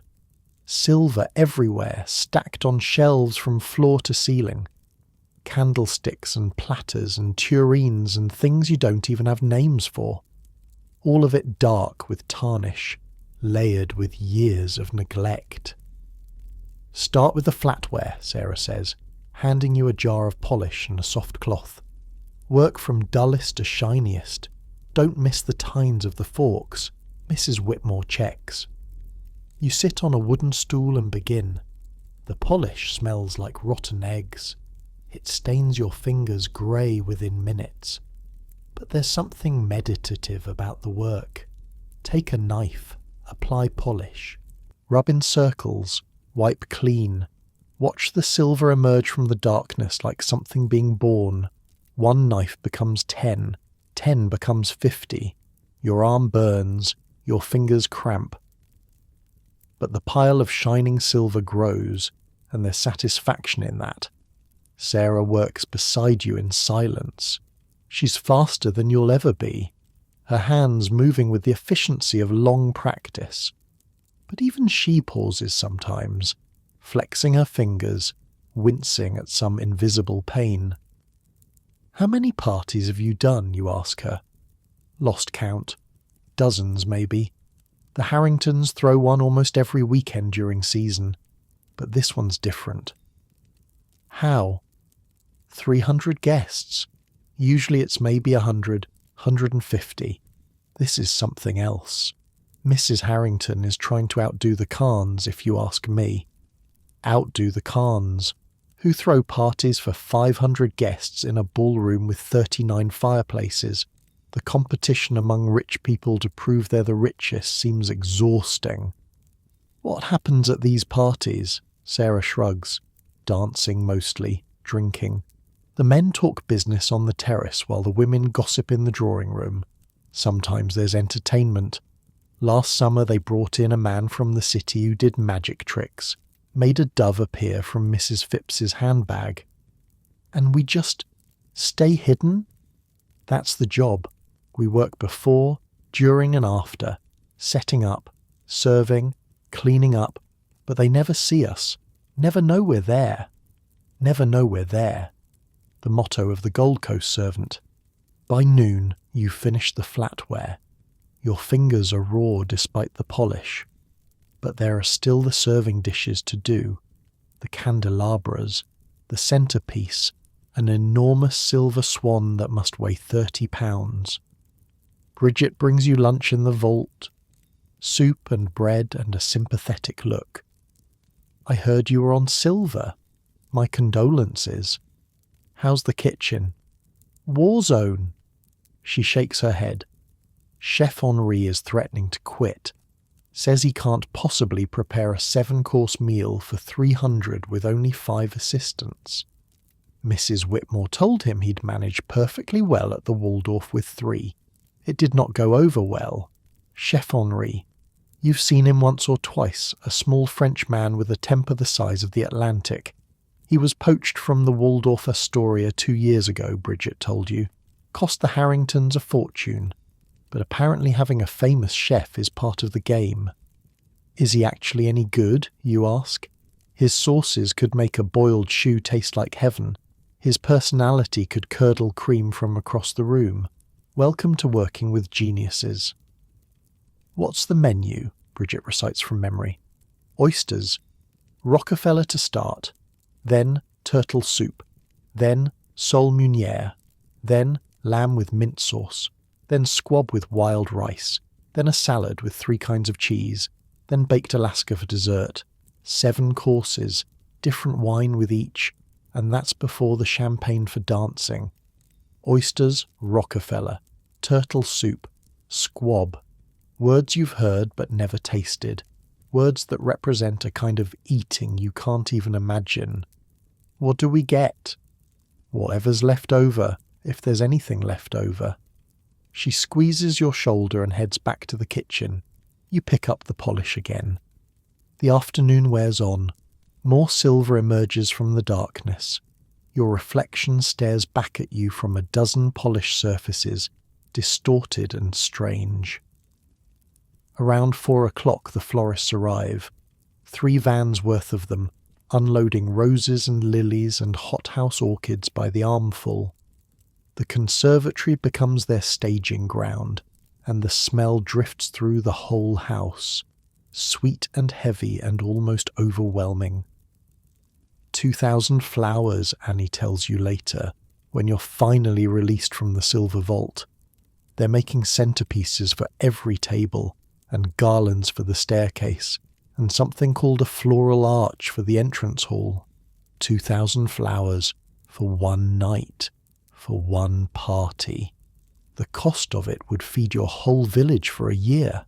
Thursday is worse. The musicians arrive to set up in the ballroom, 12 of them, carrying instruments in black cases. They're from New York, someone says. A famous orchestra. They're costing the Harringtons $200 for the night. $200. 10 months of your salary for a single night of music. You watch them through a gap in the servants' door, setting up their stands and tuning their instruments. The sounds they make are strange and beautiful. Jazzy, like Mr. Khan talked about. Modern. Nothing like the folk songs you grew up with. The head musician is a young black man with a smile that lights up his whole face. He's directing the others, tapping his foot, occasionally breaking into a little dance that makes the other musicians laugh. "Who's that?" you whisper to Ruth, who's watching beside you. "Don't know his name, but I heard Mrs. Harrington tell Mrs. Khan that she'd booked the best jazz band on the East Coast. Cost extra because they're coloured," she said. Like that's something that should cost extra. You don't understand the politics of it. Back home, you'd never seen a black person until you reach New York, but you understand the look on the musician's face, the way he knows his worth, the way he refuses to shrink in a room full of rich white people.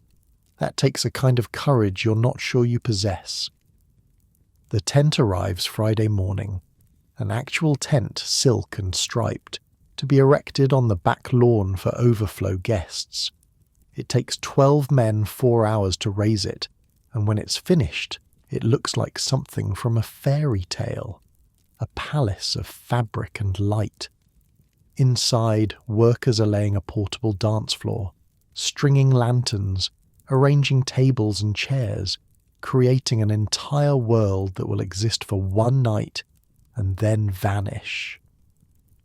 Mrs. Whitmore wants the upstairs rooms done twice, Sarah tells you, dragging you away from the spectacle. The family's gonna need somewhere to rest during the party. Everything has to be perfect. Perfect. That word again. As if perfection is something you can achieve through enough scrubbing. You spend Friday cleaning rooms you already cleaned Wednesday, checking windows you already checked, fluffing pillows that were already fluffed. The anxiety in the house is contagious. Everyone moves faster, speaks sharper, makes mistakes they wouldn't normally make.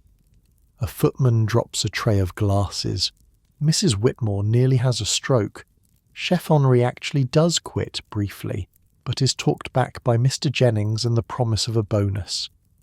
By Friday evening, you're running on 4 hours of sleep over 2 days. Your eyes feel like sand. Your hands shake when you're not holding something. But the house is ready. The ballroom gleams. The silver shines. The flowers perfume every corner. The tent glows on the back lawn like a lantern. The musicians have rehearsed. The kitchen is stocked. 300 bottles of champagne wait in the ice that finally arrived. All 400 blocks of it. Mrs. Whitmore gathers the staff in the servants' hall for final instructions. Tomorrow will be the most important night this household has seen in years. I expect nothing less than absolute professionalism from every one of you. Any mistakes will be dealt with severely. Any absences will result in immediate dismissal. Is that clear? "Yes, ma'am," comes the chorus. "Very well, get some sleep, you'll need it." Sleep. As if sleep is possible after a week like this. You climb the stairs to your room on legs that feel like wood. Ruth is already in bed, face down, not even under the covers. Annie is staring at the ceiling with the 1,000-yard gaze of someone who's seen too much. "Did you hear?" Annie says. "The Vanderbilts are coming. The actual Vanderbilts. William Vanderbilt himself from Eagle's Nest." The Vanderbilts, a name even you know. Railroads, shipping, more money than God. And that's not all. Someone said President Coolidge might show up. Mrs. Whitmore thinks it's just a rumour, but she's got extra security posted just in case. The President of the United States, at a party in Long Island. It sounds like something from a novel. You lie on your bed without bothering to undress. The ceiling above you is cracked in one corner. You've counted the lines 100 times. They look like rivers on a map.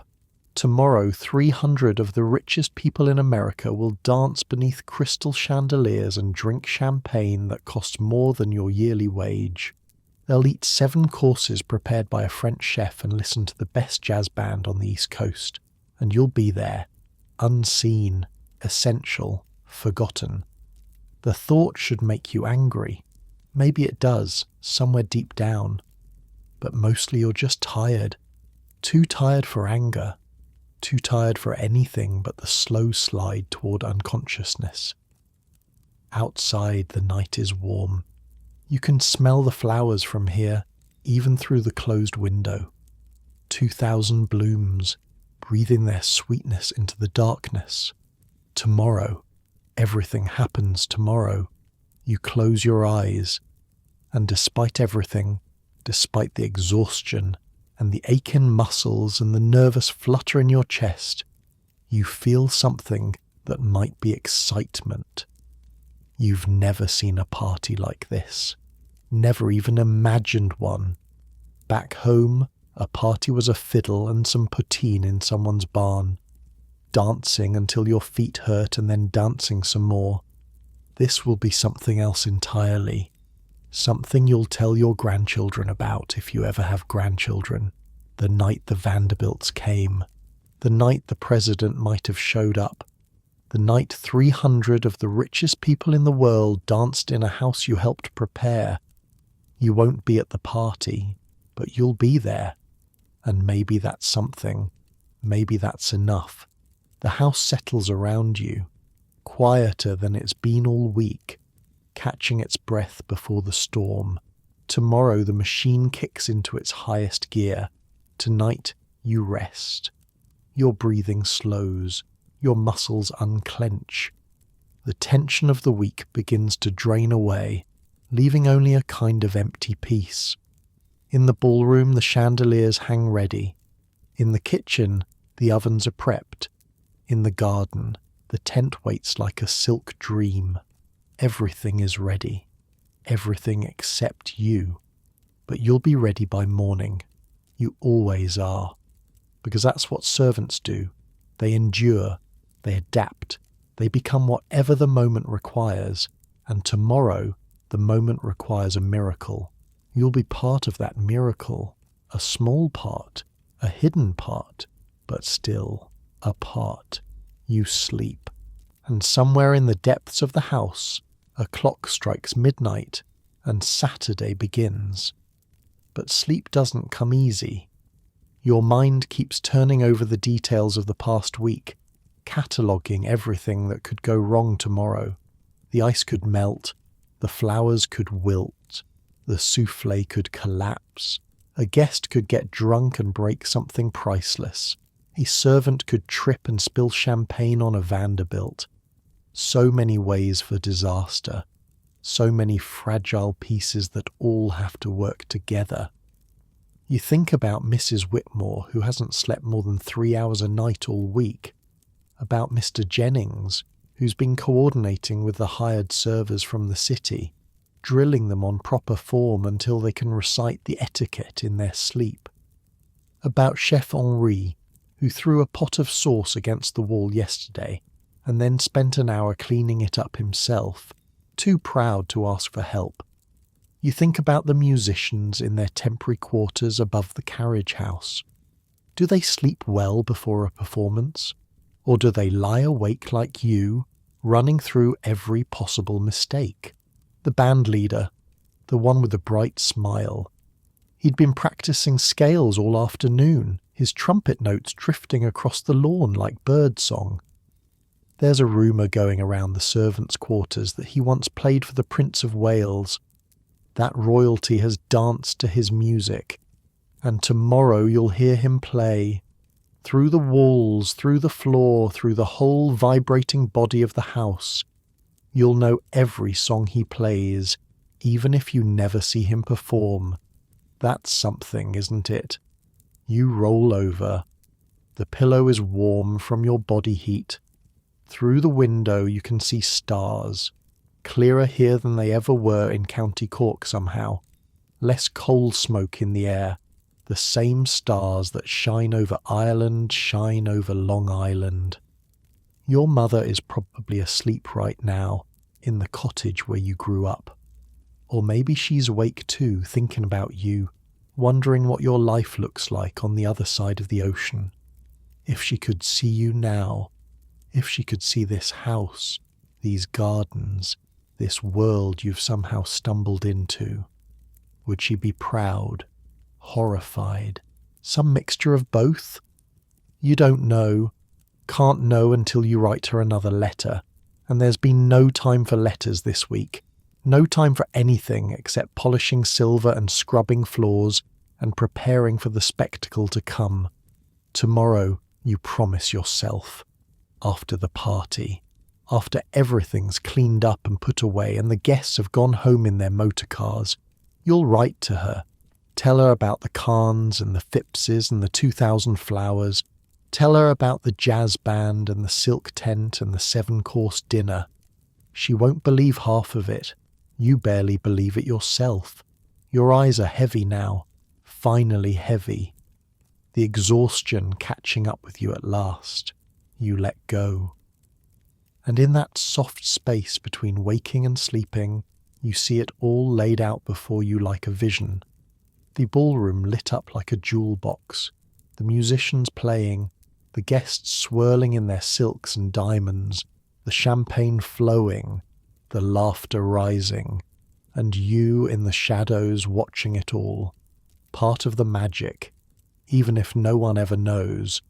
Your breathing deepens, your heart slows, the house holds you like a mother holds a child, safely, gently.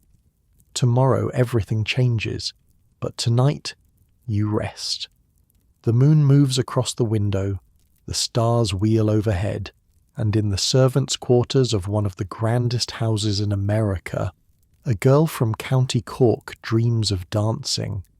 She dreams of wearing silk instead of cotton, dreams of pearls around her throat, dreams of walking through the front door instead of the servants' entrance, of climbing the grand staircase instead of the hidden one.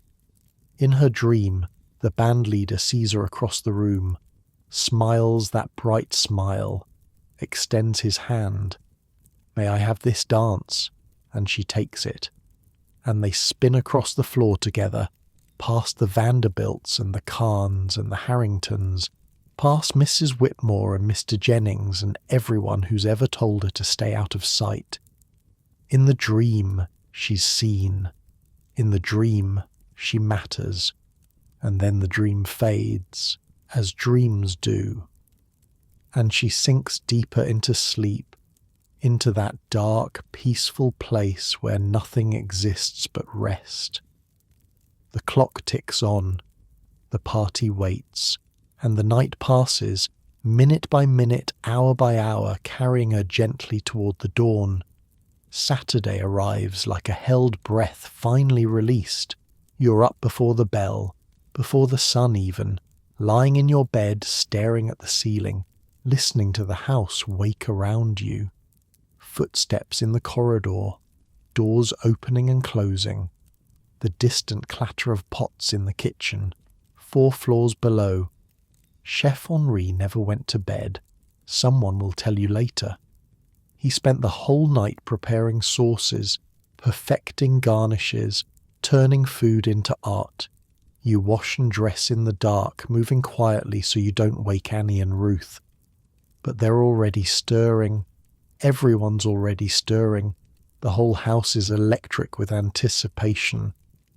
The servants' hall is standing room only by 5:30.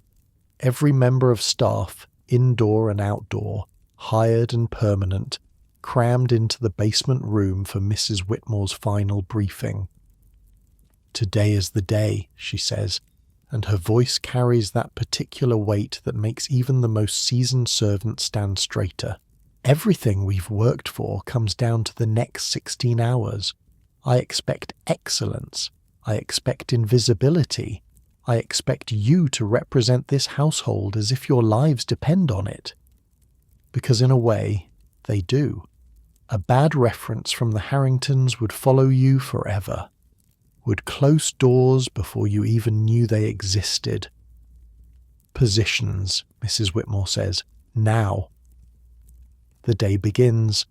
Your assignment is the family bedrooms. Keep them perfect throughout the party. Empty any chamber pots. Refresh any water. Make sure the candles stay lit. The family and their closest guests may retreat upstairs at any point, and everything must be immaculate. It sounds simple. It won't be. By noon, the first motorcars are appearing on the horizon. The drive fills with black vehicles gleaming in the summer sun, disgorging passengers in silk and satin and more jewellery than you've ever seen in one place. You watch from the third-floor window, the same place you watch the Khans arrive. But this is different. This is a flood. Car after car after car, chauffeurs in matching uniforms, footmen rushing to open doors and collect luggage, ladies stepping carefully onto the gravel in shoes that probably cost more than your passage to America. And the names. You hear them whispered through the servants' network, passed from maid to footman to kitchen boy. The Astors are here, the Morgans, the Rockefellers, the Whitneys, and yes, the Vanderbilts. William K. Vanderbilt too himself, arriving in a motor car that looks like something from a museum. He's smaller than you imagined. Quiet. His wife Rosamond is the one who commands attention, sweeping up the steps in a gown that catches the light like liquid gold. From your window, you can see the back lawn too, the silk tent glowing in the afternoon sun. Servants arranging final details, the orchestra setting up on a temporary stage, the band leader in his white jacket testing his trumpet with quick, bright notes. "Brennan," Sarah appears at your elbow. "Miss Eleanor needs her room freshened. She's changing for the evening." Miss Eleanor, the older daughter, 20 years old and unmarried, which apparently makes her the subject of endless gossip among the guests. You've heard whispers about an engagement that fell through, a scandal of some kind, but nobody tells third housemaids the real stories. You slip through the servant's door into Miss Eleanor's dressing room. She's there, standing before her mirror in a silk robe, while a lady's maid fastens pearls around her throat. You freeze. You're not supposed to be seen. But Miss Eleanor barely glances at you. Her eyes are focused on her own reflection, searching for something. Imperfection, maybe, or hope. "The blue dress," she says to her maid. "Not the silver. Mother will hate it, but I don't care." "Yes, miss." You move silently to the washstand, replace the water, check the towels. Invisible, just as you were trained. "Do you think he'll come?" Miss Eleanor asks. She's not talking to you. She's not talking to anyone, really, just thinking out loud. "Who, miss?" the lady's maid, playing along. "Frederick. He said he might, in his last letter." Frederick. A name to put to the photograph on her dresser. The young man in the military uniform. "I'm sure he will, miss, if he said he would." But something in Miss Eleanor's reflection says she's not sure at all. You slip out the way you came, back through the servant's door, into the hidden corridor, carrying the dirty water to the slop room. She looked sad. That's what strikes you as you climb down the narrow stairs. She was standing in a room full of silk and pearls, getting ready for the party of the season, and she looked sad. Maybe money doesn't fix everything after all. The afternoon dissolves into evening. The party begins at 6 officially, but guests have been arriving for hours. By the time the sun starts to set, the house is full to bursting. You can feel it through the walls, the vibration of 300 bodies moving and talking and laughing, the bass notes of the orchestra starting up in the ballroom, the clink of glasses, over and over like a strange kind of music. Your job keeps you upstairs, but there are moments, gaps in the structure that let you glimpse the world below. Through a service door left slightly open, you see the entrance hall. Guests milling beneath the chandelier, champagne flutes in hand, diamonds catching the light. The women's dresses are works of art. Beaded, embroidered, flowing like water. The men are penguins by comparison, identical in their black and white, distinguished only by their faces, and such faces. You recognize some of them from the society pages Bridget sometimes smuggles into the servants' quarters. Actors and industrialists and politicians, the people who shape the world. They look smaller in person, more human. A woman laughs too loud and her companion shushes her. A man spills champagne on his shirt and mutters something that sounds like a curse. An elderly gentleman falls asleep in a chair near the fireplace, snoring gently while the party swirls around him. They're just people. Richer than God, yes. More powerful than you'll ever be. But still people. They spill things and snore and laugh too loud. The thought is strangely comforting. Around 8, you're summoned to the ballroom. A minor crisis. Someone's knocked over a candelabra and hot wax has splattered across the parquet floor. You enter through the servants' door, the one hidden behind a panel of wallpaper. For a moment, just a moment, you're inside the party. The ballroom is transformed, every chandelier blazing, every surface gleaming. The orchestra on their raised platform playing something fast and syncopated, something that makes you want to move your feet even as you're supposed to be invisible. And the dancers, God, the dancers, they fill the floor in swirling pairs, spinning and dipping and laughing. The women's dresses flare like flowers. The men guide them with practiced hands. The music carries them all, lifting them up, spinning them around, binding them together in something that looks almost like joy. You've never seen anything like it. Back home, dancing was stamping your feet in a circle while someone played a fiddle. This is something else. This is choreography, art, 100 bodies moving as one, the wax. You're here for the wax. You drop to your knees in the corner, scraping at the spilled candle with a small knife, working fast, trying not to draw attention. Around you, the party continues as if you're not there, which of course you're not to them. A pair of shoes appears in your vision. Small, elegant, beaded. A woman's shoes stopped right beside you. "Excuse me." You look up. It's Mrs. Khan, Addie Khan, wife of the castle builder. She's looking down at you with an expression you can't quite read. "Yes, ma'am." You missed a spot. "There." She points with one gloved finger at a streak of wax you hadn't noticed. "Yes, ma'am. Thank you, ma'am." She nods once, then moves away, disappearing back into the crowd, and you're left kneeling on the floor of the most spectacular party on Long Island, scraping wax from wood that costs more than your yearly salary. But she saw you. For just a moment, she saw you. It shouldn't matter, but somehow it does. You finish the wax and slip back through the servants' door. The music follows you, muffled now, thumping through the walls like a heartbeat. The night wears on. Courses are served and cleared. Champagne bottles are emptied and replaced. The dancing continues, interrupted only by toasts and speeches and brief interludes where the orchestra catches its breath. At midnight, something changes. The orchestra stops playing jazz and starts playing something softer. A waltz, maybe. The lights dim. A hush falls over the crowd. You're on the third floor, changing candles in Mrs. Harrington's sitting room when you hear it. A single voice, rising above the silence. A man singing in Italian.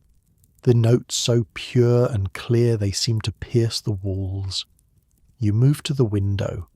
Below, in the garden, guests are spilling out of the ballroom onto the terrace. They're all looking at something. Someone. A man stands on the temporary stage, alone now except for a pianist. He's round and barrel-chested, with a voice that seems too big for his body. Each note hangs in the summer air like something solid, something you could touch. Caruso, someone whispers. You don't know who. Another servant maybe, watching from another window. Enrico Caruso, the most famous tenor in the world, singing in the garden of a house on Long Island while 300 of the richest people in America stand in breathless silence. He sings for maybe 10 minutes, maybe 15. You lose track of time, lost in the music, in the impossible beauty of a human voice doing things you didn't know voices could do. When he finishes, the applause is like thunder. It rolls across the lawn, echoes off the walls, rises up to where you're standing at your window, and for just a moment you feel like part of it, like you're applauding too, even though your hands are full of dirty candle stubs. The party continues after that, but something has shifted. The energy is different, quieter. People drift in small groups, talking softly, as if they're still under the spell of the music. By 2 a.m, the guests start to leave, not all at once, in waves. The oldest first, helped into their motor cars by tired footmen. Then the middle-aged, making polite excuses. Then finally the young, who dance until there's no one left to dance with. Miss Eleanor is among the last to retire. You see her climbing the grand staircase, still in her blue dress, alone. No Frederick at her side. He didn't come. Whoever he was, whatever he meant to her, he didn't come. She looks beautiful and broken in the light of the dying candles, like something from one of those novels on her nightstand, a heroine at the end of her story. But her story isn't over. None of their stories are over. They'll wake up tomorrow with headaches and memories, and the whole machine will start turning again. The clean-up begins before the last guest has left. Servants appear from every corner of the house, collecting glasses and emptying ashtrays and restoring order to chaos. You work until dawn, until the sun rises over Long Island Sound and paints the sky pink and gold, until the ballroom is empty and clean and silent again, waiting for the next party. By the time you climb the stairs to your room, your body has stopped sending pain signals. Everything is just numb, a distant kind of exhaustion that feels almost peaceful. Annie and Ruth are already asleep, still in their uniforms, collapsed on their beds like soldiers after battle. You should change, should wash, should do all the things a proper person does before sleeping, but you can't. You don't have the strength. You fall onto your bed still dressed. The mattress catches you. The pillow accepts your head. And as you drift toward unconsciousness, you hear music.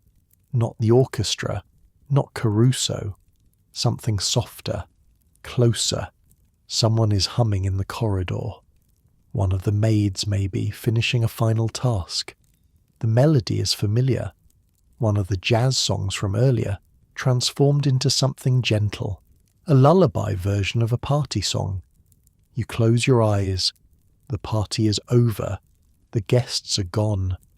The house is quiet except for that humming, fading now as the maid moves away, leaving only silence. But in your memory, the dancers still spin.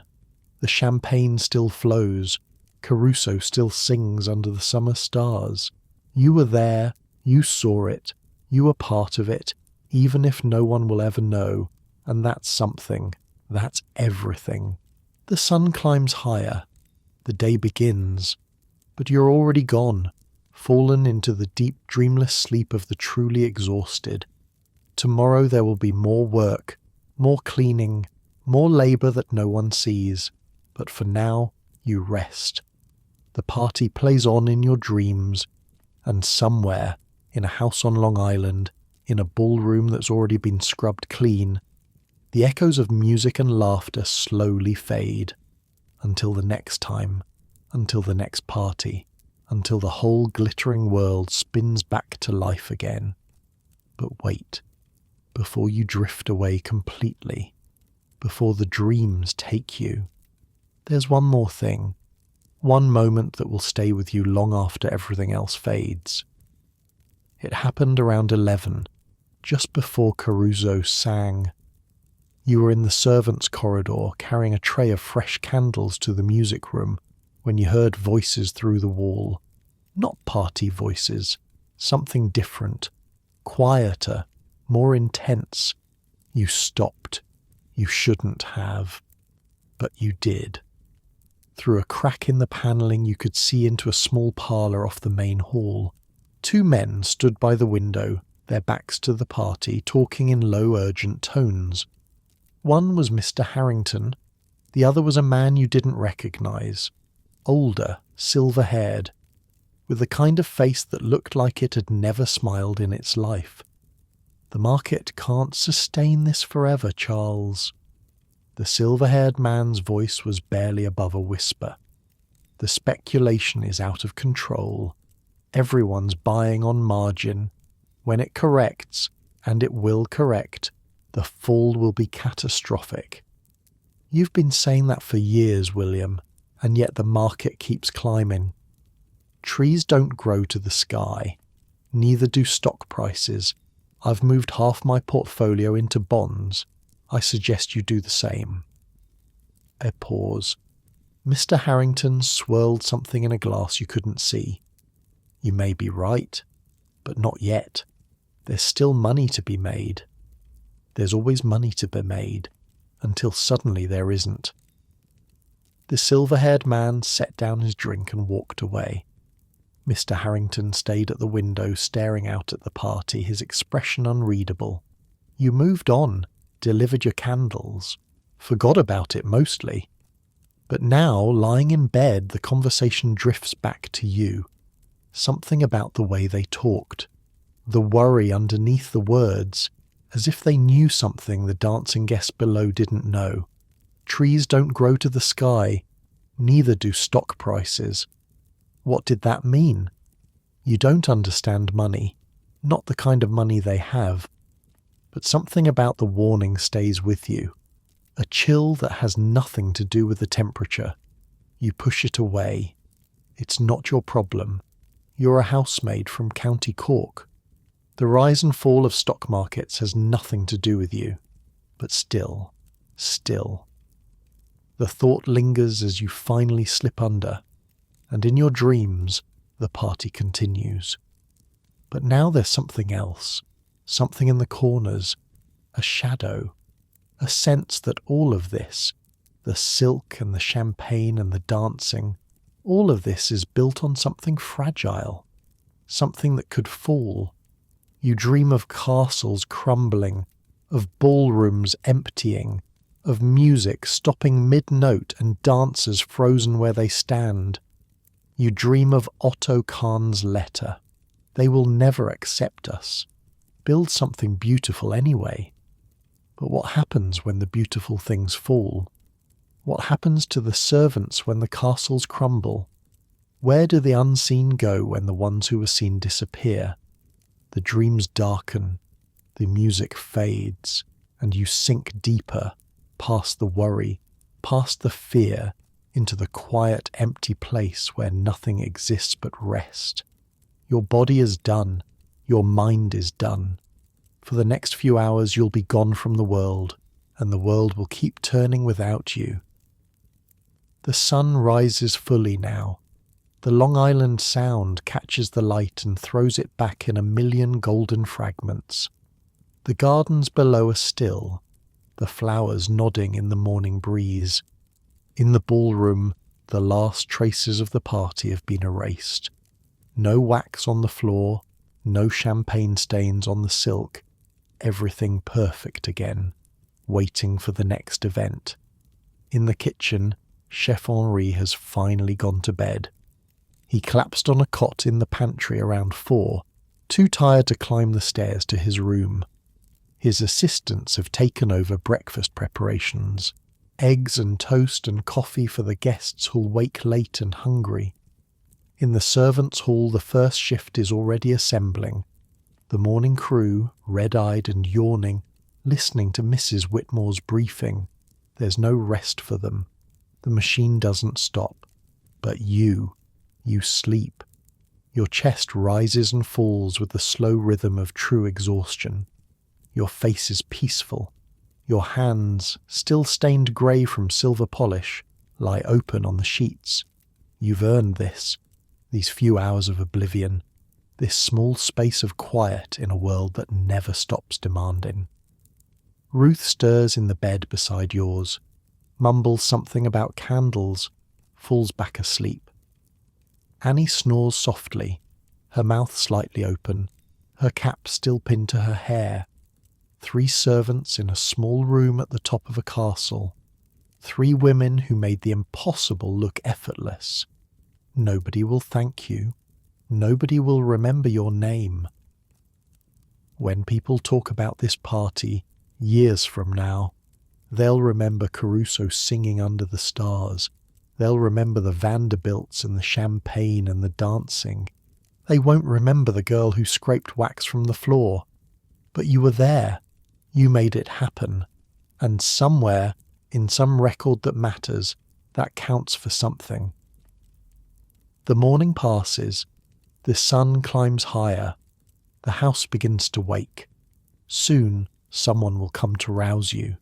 Soon, you'll have to rise again, wash again, dress again, begin again.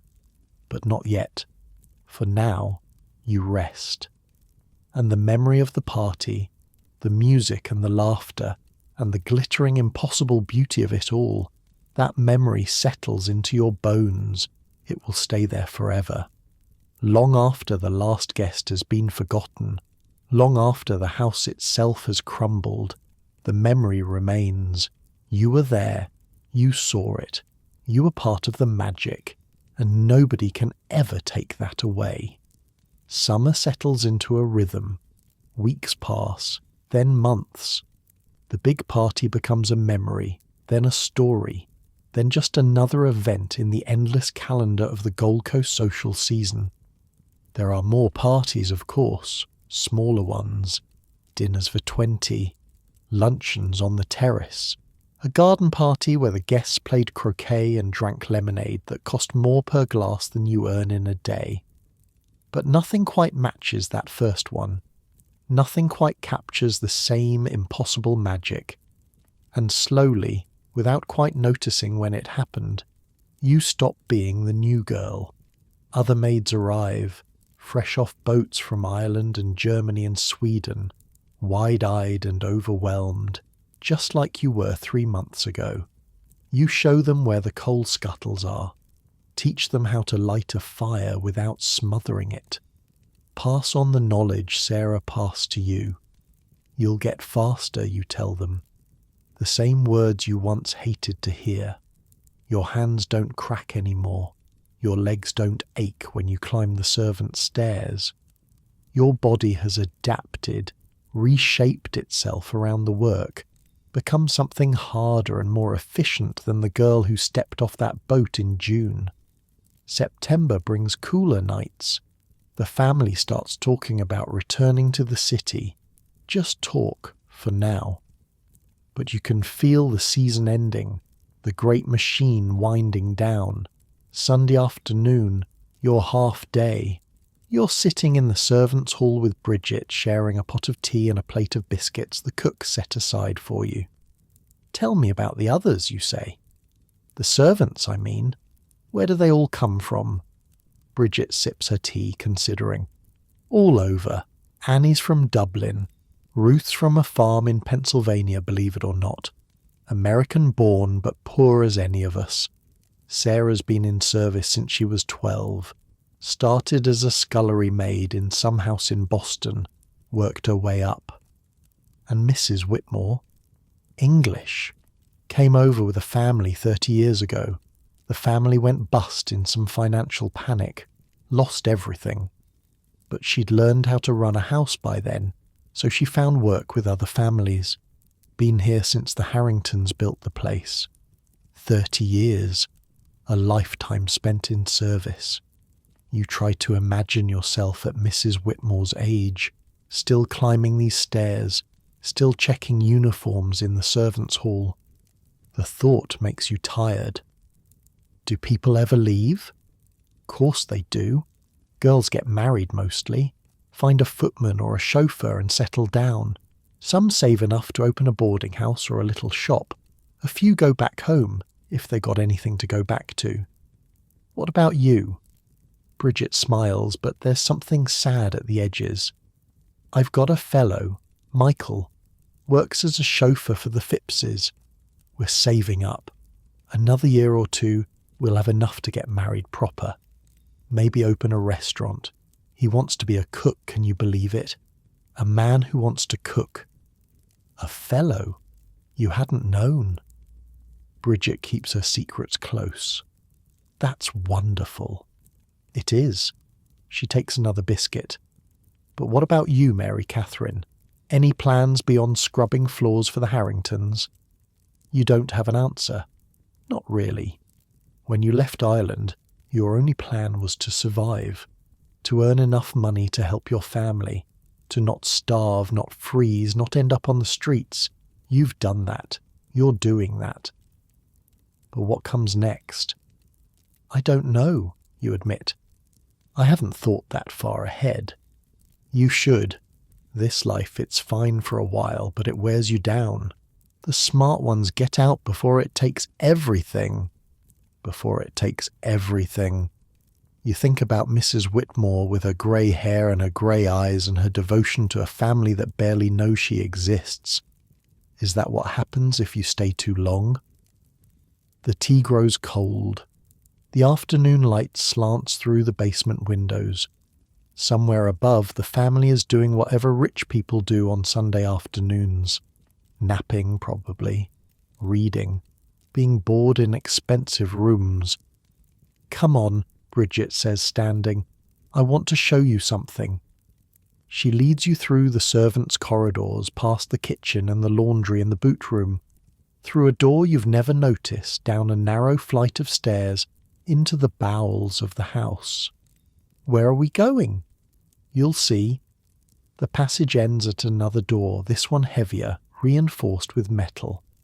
Bridget pulls it open, and you step into a room that makes you stop and stare. It's a bar, an actual bar, right here in the basement of the house. Bottles line the walls. A wooden counter stretches across one end. Tables and chairs are scattered around the space, and the whole room is lit by candles that cast dancing shadows across the ceiling. The speakeasy, Bridget says, grinning at your expression. Mr. Harrington's father had it built right before Prohibition started. Stocked it with enough champagne and scotch to last a decade. The family uses it for parties sometimes. But on Sunday nights, after the work's done, it's ours. Ours? The servants. Mr. Jennings looks the other way as long as nobody gets too drunk to work Monday morning. As if on cue, a door at the far end opens. Patrick the gardener walks in, followed by 2 footmen and one of the kitchen maids. They wave at Bridget like this is the most normal thing in the world. Mary, good to see you. Patrick pulls out a chair. First time down here? First time. Then let me buy you a drink. Well, not buy exactly, but you know what I mean. He pours something amber from a bottle that looks older than your grandmother. The liquid catches the candlelight glowing like captured fire. Scotch, he says. The good stuff. Mr. Harrington's father had excellent taste. You take a sip. It burns all the way down, then blooms into warmth in your chest. You've had whiskey before, cheap poteen at wakes and weddings back home. This is something else entirely. Smooth, complex, like drinking a sunset. It's good. It's 50 years old, worth more than we'll ever make. The room fills slowly, other servants drifting in as their duties end. Someone produces a fiddle. Someone else starts singing. The music is familiar. Irish, with a bit of American thrown in. The kind of songs you grew up with, transformed by the journey across the ocean. For the first time since you arrived, you feel like you're among family. These are your people, the unseen ones, the ones who keep the castles running while the kings and queens dance overhead. They come from different countries, speak with different accents, worship different gods. But they all understand the same things. The weight of a coal scuttle after 4 flights of stairs, the fear of breaking something priceless, the strange pride of a job done well for people who will never thank you. Patrick tells a story about a duchess he once served who demanded fresh flowers in her bedroom every 3 hours. Another servant tops him with a tale of a millionaire who made his butler taste all his food for poison. Someone else remembers a party where a famous actor got so drunk he fell asleep in a fountain and had to be fished out by 3 footmen.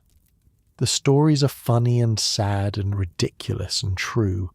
They're the history of a world nobody writes down, the oral tradition of the serving class. You listen, you laugh, you drink more of the 50-year-old Scotch, and somewhere in the candlelight and music, you feel something shift inside you. This is your life now, not just the work, the endless cleaning and carrying, but this too, this community, this family you found in the basement of a castle on Long Island. It's not what you imagined when you left Ireland. But maybe it's enough. The hours pass, the candles burn lower. People drift off to bed, one by one, until only you and Bridget and Patrick remain. I should go, you say. Morning comes early. It always does. Patrick raises his glass in a toast. To the invisible ones. May we someday be seen. To the invisible ones, Bridget echoes. You drink. The Scotch is almost gone now.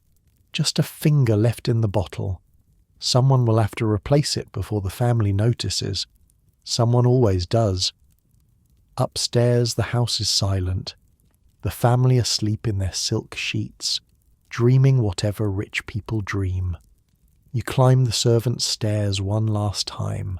4 flights. Your feet know every step. Ruth and Annie are already asleep when you reach the room. The moon is bright through the window, painting everything silver. You change in the dark, slip between the sheets, let the warmth of the Scotch carry you towards sleep. Tomorrow you'll wake at 5:30 and do it all again. The fires, the water, the endless cleaning. But tonight, you're not just a servant. You're part of something. A community. A family. A secret society of people who keep the world running from the shadows. That's worth something. Maybe that's worth everything. The music echoes in your memory. The fiddle and the singing and the laughter. Your mother used to say that home wasn't a place. It was the people you loved. Maybe you're finally finding home. The thought warms you more than the Scotch, more than the blankets, more than anything. You sleep, and in your dreams you're dancing again. Not in the ballroom with the rich people, but in the basement speakeasy with the servants. The music is wild and free, and nobody cares about being seen or unseen. In your dreams, everybody sees you. Everybody knows your name. And when you wake in the morning, the memory lingers, a warmth in your chest that has nothing to do with whiskey. You're not alone here. You never were. The sun rises, the day begins, and somewhere in the depths of the house, the machine starts turning again. But this time you're part of the machine, not just a cog, but a member, connected to all the other cogs, all the other unseen people who make the impossible possible. There's comfort in that, maybe even joy. You dress in the dark, the routine so familiar now it happens without thought. Black dress, white apron, cap pinned just so. The face in the mirror is still yours, still Mary Catherine Brennan from County Cork. But something in your eyes has changed. You look like someone who belongs here, like someone who's found her place. The bell rings. 5:30. Time to work. You go. And as you descend the servants' stairs, past the doors to all the other rooms, past all the other women in identical uniforms, you feel something you haven't felt in months. You feel grateful, not for the work. The work is still hard, still endless, still unnoticed. But for the people, for Bridget and Sarah and Patrick and all the others, for the speakeasy in the basement and the songs in the candlelight and the stories that only servants tell, for this strange, beautiful, exhausting life you've stumbled into. You're not rich. You never will be. But you're not poor in the ways that matter most. The day begins, the work continues, and somewhere in your heart a small flame burns steady. The flame of belonging, the flame of home. October now. The leaves on the estate are turning, gold and red and orange, painting the grounds in colours so rich they look fake. The family has decided to stay longer than usual. Something about business matters that require Mr. Harrington to be close to the city but not in it. The servants' gossip network, which knows everything, says it has to do with the stock market. Something about investments. Something that makes Mr. Harrington pace in his study late at night when he thinks no one is watching. But someone is always watching. That's what servants do. You've learned to read the house like a book now. The rhythm of footsteps tells you who's coming before they appear. The way a door closes tells you someone's mood. The pattern of bells from the call box tells you which room needs attention and how urgently. It's a language, a silent language that only servants speak, and you've become fluent. One evening after dinner service you find yourself in the library, not cleaning, just looking. The family's at a neighbour's house for the night, and Mr. Jennings has given permission for the housemaids to take a break. The library is your favourite room. Books floor to ceiling, most of them never touched. A rolling ladder that lets you reach the higher shelves. A fireplace big enough to stand in, carved with figures from Greek mythology. You don't know Greek mythology, don't know most of what these books contain, but you like being here, like the smell of leather and old paper, like the feeling of being surrounded by knowledge, even if you can't access it. You read, don't you? You spin around. Miss Eleanor stands in the doorway still in her dinner dress, a glass of something in her hand. Yes, miss. When I can. I thought so. I've seen you looking at the shelves when you think no one's watching. Your face burns. You're not supposed to be here. Not supposed to be caught here. This is a fireable offence, surely. But Miss Eleanor just smiles. It's a tired smile, touched with something that might be loneliness. Don't worry, I won't tell anyone. I used to do the same thing when I was young. Sneak into father's study after bedtime. Read by candlelight until my eyes hurt. She walks to a shelf, runs her fingers along the spines. pulls out a small volume and hands it to you. Jane Austen, Pride and Prejudice. Have you read it? No, miss. You should. It's about a woman who thinks she knows everything and a man who thinks he's above everyone. They're both wrong, of course. That's the point. You take the book. It's small, bound in dark leather, the pages soft from use. I couldn't, miss. If someone found it. Say I lent it to you. That's true enough. Bring it back when you're finished. I'll lend you another. She turns and leaves before you can respond. The door closes softly behind her. You stand there, holding the book, not quite believing what just happened. Miss Eleanor, the sad girl with the photograph on her dresser, the one who waited all night for Frederick who never came. She saw you, actually saw you, and instead of scolding you or reporting you, she gave you a gift. You hide the book under your apron and make your way back to the servants' quarters. Your heart is pounding, not from fear exactly, from something else, something that feels almost like hope. That night, after Ruth and Annie fall asleep, you light a candle stub you've saved and start reading. It is a truth universally acknowledged that a single man in possession of a good fortune must be in want of a wife.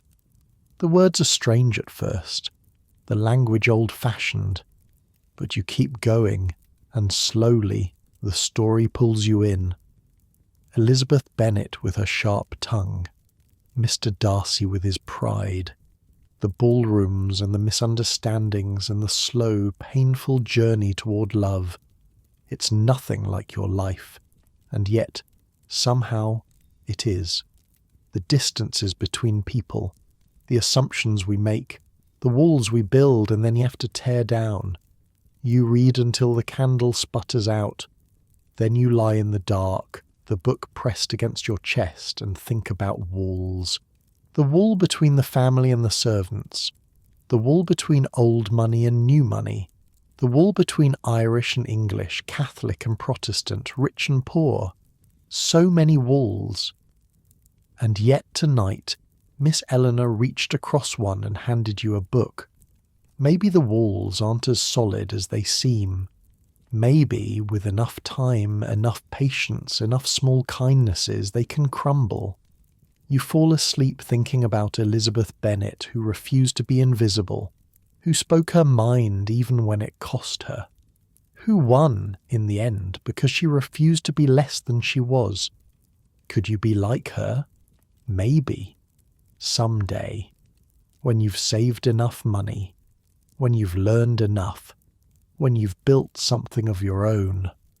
The thought follows you into dreams, and in your dreams you're not in the library anymore.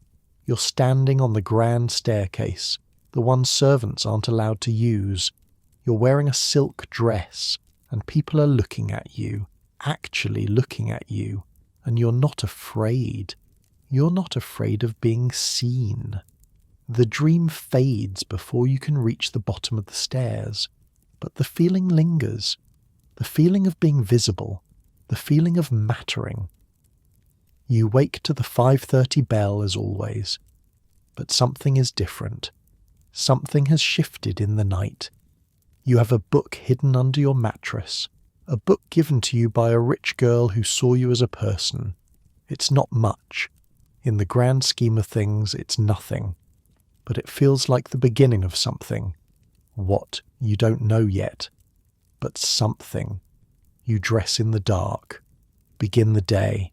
Light the fires, carry the water, make the beds. But all through the morning, as you move through the house like a ghost, you're thinking about Elizabeth Bennet, and about walls, and about what it might mean to refuse to be invisible. The days grow shorter, the nights grow colder, the season is ending, truly ending now. Soon the family will return to New York. The servants will close up the house, cover the furniture in sheets, shutter the windows against the winter. Some staff will travel with the family, Others will be let go until spring. A few, like Mrs. Whitmore and Mr.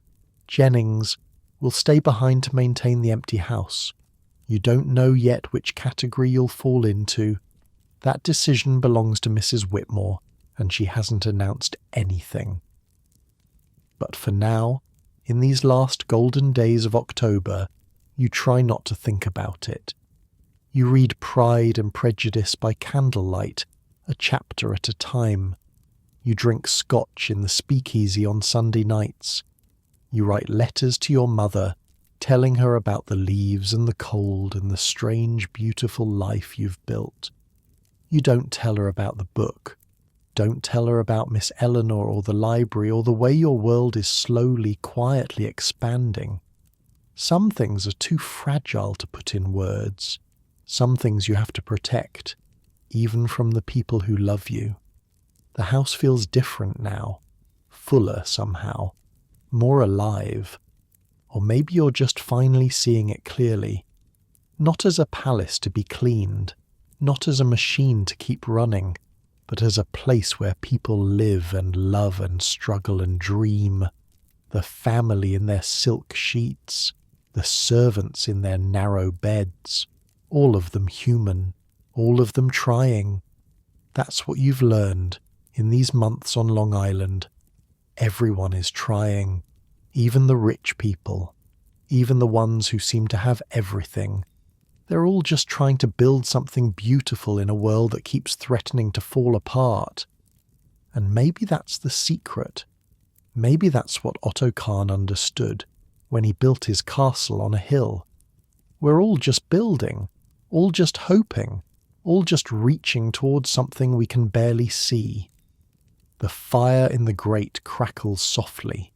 The night deepens around you. Tomorrow will bring more work, more labour that goes unnoticed, more climbing and carrying and cleaning. But tonight, in this quiet moment, you feel at peace. You've found your place. Not at the top of the ladder, not in the silk dresses and the ballrooms, but here, in the servants' quarters, in the speakeasy after hours, in the pages of a borrowed book. This is your Gold Coast, and it's enough. It's more than enough. You blow out the candle, the darkness wraps around you like a blanket, and you sleep, dreaming of nothing at all, perfectly content. November comes with frost on the windows and a decision. Mrs. Whitmore calls you to her office on a Tuesday afternoon. You stand before her desk, hands clasped, heart racing. This is it, the moment you learn your fate. Brennan. She looks up from her ledger, her face unreadable. You've done well these past months. Better than I expected, frankly. Thank you, Mom. The family returns to New York next week. I've recommended that you travel with them. You'll continue your duties at the city house through the winter. Your wages will remain the same, with room and board provided. Relief floods through you. You're not being let go. You have work through the winter. Thank you, Mom. I won't disappoint you. See that you don't. She returns to her ledger, and you understand you're dismissed. That night in the speakeasy, you tell the others. Bridget hugs you so tight you can't breathe. Patrick raises a toast with the last of the 50-year-old scotch. To Mary, he says, who survived her first season without getting fired, murdered, or married off to a footman. The night is young, you say, and everyone laughs. Even Ruth cracks a smile, and Ruth never smiles. The city house is something else, Sarah warns. Smaller than here, but busier. The family entertains more when they're in town. Dinner parties every other night. You'll work harder than you've ever worked. I'm not afraid of work. I know you're not. That's why you got picked. Bridget squeezes your hand under the table. We'll be together at least. Michael's driving the Phipps's car to the city next week. Says he'll take me to Coney Island on my half day. Michael, the chauffeur she's been saving up to marry. You'd almost forgotten about their plans. the restaurant. Still the dream, her eyes go soft. Another 2 years, maybe 3, then we'll have enough. You hope she's right. You hope at least one of you gets to build something of your own. The last days on Long Island pass in a blur. Furniture shrouded in white sheets, chandeliers wrapped in muslin. The house transformed into a ghost of itself. You walk through the empty ballroom one last time. The wax stain is gone, of course, scrubbed away months ago. But you remember where it was. Remember kneeling on this floor while 300 people danced around you. Strange how a place can hold memories even after everything's been cleaned away. The motorcars arrive the next morning. You squeeze into the back with Bridget and 2 footmen, your knees pressed against your chest, watching Long Island slide past the windows. Other estates are shuttering up too, the whole Gold Coast going dormant for winter, like some enormous animal settling into hibernation. And then Manhattan rises on the horizon, and you forget everything else. The buildings.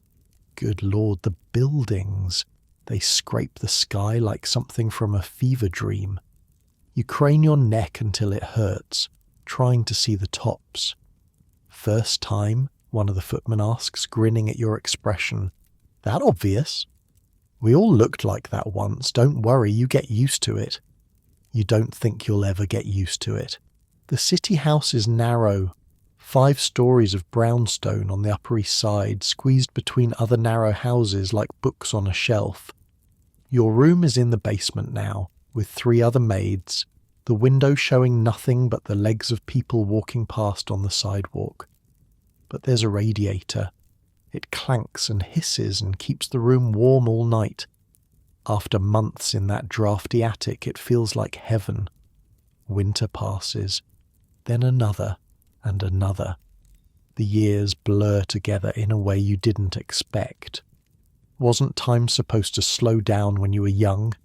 Instead, it speeds up, each season melting into the next until you can't quite remember which year was which. You move up. 3rd housemaid to 2nd, 2nd to 1st. Your wages increase. You send more money home. Your mother writes that they've fixed the roof and bought a new cow. Your sister got married. Your brother joined the merchant marine. Life goes on, even across an ocean. And you change too. The calluses on your hands become permanent. The ache in your back becomes familiar. You learn to read the family's moods from the sound of their footsteps. Learn to anticipate what they'll need before they know they need it. You're good at this job, better than you ever expected to be. The Gold Coast summers become a rhythm, back and forth, city to country, year after year. The same rooms, the same duties, the familiar weight of coal scuttles and water pitchers. But the world outside is changing. You can feel it in the air, hear it in the conversations you're not supposed to be listening to. The parties get wilder, the dresses get shorter, the music gets louder. Jazz everywhere now, bleeding from every window, every phonograph. The Harrington's daughters dance the Charleston in the drawing room, and Mrs. Harrington pretends not to notice. Miss Eleanor gets engaged in the summer of 26, not to Frederick, whoever he was, to a banker's son from Boston. You help her pack for the wedding, folding silk and lace into tissue paper while she stares out the window. "Do you think we make our own choices, Mary?" she asks. She's never used your first name before, or do our families make them for us? You don't know how to answer. You've never had enough choices to know the difference. "I think we do the best we can," you say finally, "with what we're given." She smiles, but it doesn't reach her eyes. "Yes, I suppose that's all anyone can do." You never see her much after that. She moves to Boston, has children, becomes someone else's problem, someone else's mistress to serve. But sometimes, when you're dusting the library, you think about that question. About choices and families and the lives we build versus the lives we're handed. You still don't have an answer. Bridget marries Michael in 1928. A small ceremony at St. Patrick's, with you and Patrick and a handful of other servants as witnesses. She wears a white dress she saved 6 months to buy. He wears a borrowed suit that's slightly too big. They look so happy it almost hurts. Next year, she whispers to you at the reception. They're serving cake in the church basement, cheap and sweet. We've almost got enough. 1 more year and we'll open the restaurant. 1 more year. But 1 more year brings October 1929. You're back on Long Island, helping close up the house for winter. The radio in the servants' hall has been crackling with strange news all week. Numbers falling, markets plunging. Words you don't quite understand, but that make the older servants exchange worried looks. Then Thursday comes. The family emerges from the study looking like they've seen a ghost. Mr. Harrington's face is grey. Mrs. Harrington's hands are shaking. The market has crashed, Sarah whispers. Really crashed. They're saying fortunes are gone, just gone. Gone. How can a fortune be gone? It's not like it walked out the door. But over the next few weeks, you learn. You watch families across the Gold Coast crumble like sand castles at high tide. The Brightons let go their entire staff in November.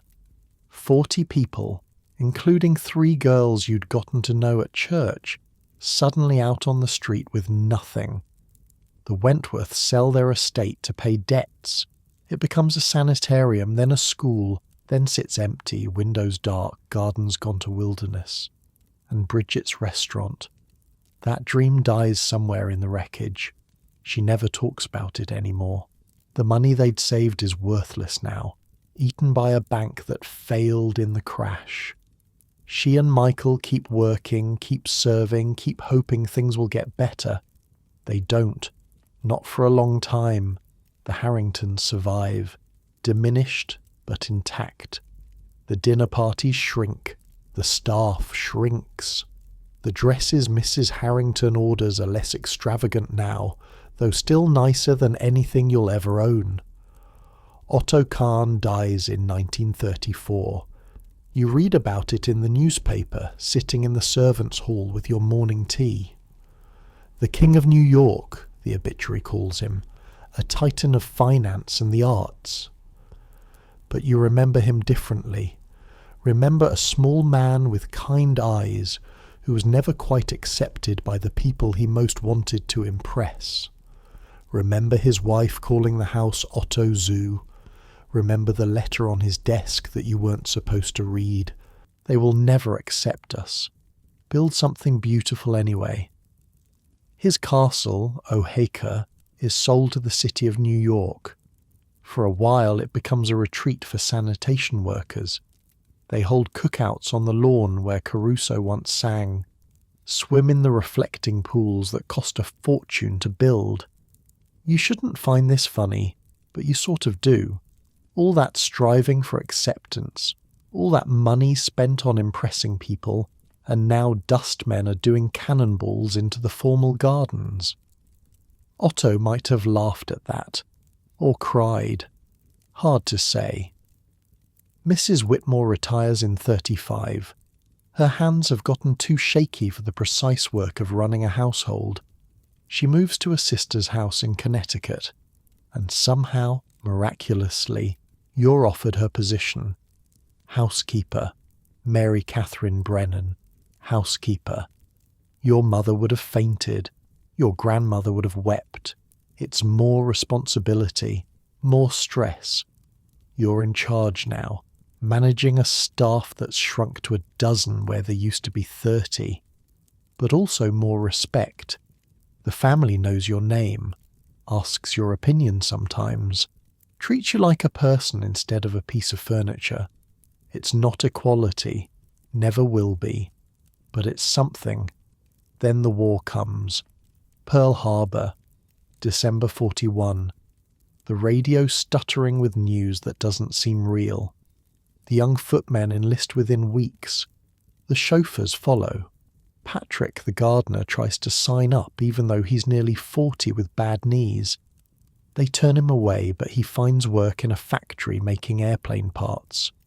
Someone's got to do something, he says when he leaves. Can't just sit here polishing silver while the world burns. Women take over everything, running the houses, running the factories, running the country while the men are gone. You've been doing this work for 20 years, but suddenly it feels different, necessary, important. The Gold Coast empties out even further. Estates become barracks and training facilities. The government takes over mansions that were standing empty anyway. Oheka becomes a merchant marine academy. They paint everything blue, use the ballroom as a basketball court. All that imported marble, all those crystal chandeliers, and now 18-year-olds are practicing free throws under them. The war ends, the boys come home, but the world doesn't go back to the way it was. Babies everywhere, families needing houses. A man named Levitt buys farmland on Long Island and builds something new. Rows of identical houses, affordable, efficient. The American dream, but smaller, more democratic. Levitt Town, they call it. The future. And the old estates, they get swallowed up, torn down, carved into lots and sold to the rising middle class. By the 50s, half the mansions are gone. By the 60s, more than half. The Gold Coast is dying, one demolition at a time, but some people fight back. Preservationists, they call themselves. They buy the old estates with their own money, turn them into museums, open them to the public. A man named Gary Melius buys Oheka in the 80s, spends 30 years and $40 million restoring it, room by room. The basketball court becomes a ballroom again, the blue paint scraped away to reveal the original grandeur. He opens it as a hotel. People pay hundreds of dollars a night to sleep where Otto Kahn once entertained, to dance where Caruso once sang. You visit once, not to stay. You couldn't afford that, but to walk through, to remember. The reflecting pools are back, the gardens restored. It looks almost exactly like it did in 1922, when you were young and everything seemed impossible. Almost. The servants are different now. Employees, they're called, with contracts and benefits and time off. Nobody lives in cramped attic rooms anymore. Nobody works from 5:30 until midnight. Progress, you think. That's what progress looks like. You visit old Westbury Gardens too. The Phipps estate is a museum now. Tourists wandering through rooms you used to clean. They look at the portrait by Sir Joshua Reynolds, the one of the Scottish aristocrats. One of only 5 signed works by the artist in existence, the placard says. You dusted that painting 100 times and never knew it was special. Planting fields became a state park. You walk through the rooms where the Coes used to entertain, past the stained glass windows that came from Anne Boleyn's childhood home. In the breakfast room there's a mural of buffalo, wild and strange. Some rich man's tribute to the American West, painted onto the walls of his Long Island mansion. Tourists take photos with it now, pose in front of the buffalo like they're at a zoo. The world is so strange. So much stranger than you ever imagined it would be.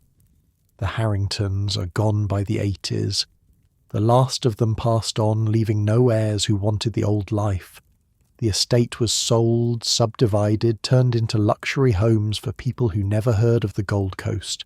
But you're still here, still on Long Island, living in a small apartment in a town that used to be farmland, watching the world change through your window. Bridget passed in 79. Cancer. Michael followed her 2 years later, as if he couldn't figure out how to live without her. They never got their restaurant, but they had 50 years together, which is more than most people get. Patrick made it to 90. Died in his sleep, his children told you. Peaceful. And you? You're still here. 87 years old with hands that remember every skill they ever learned. The way to fold a sheet, the way to light a fire, the way to move through a house without making a sound. Some things you never forget, and some things you can't forget even when you try. The party, the music. Caruso's voice rising into the summer night. Miss Eleanor in her blue dress asking about choices.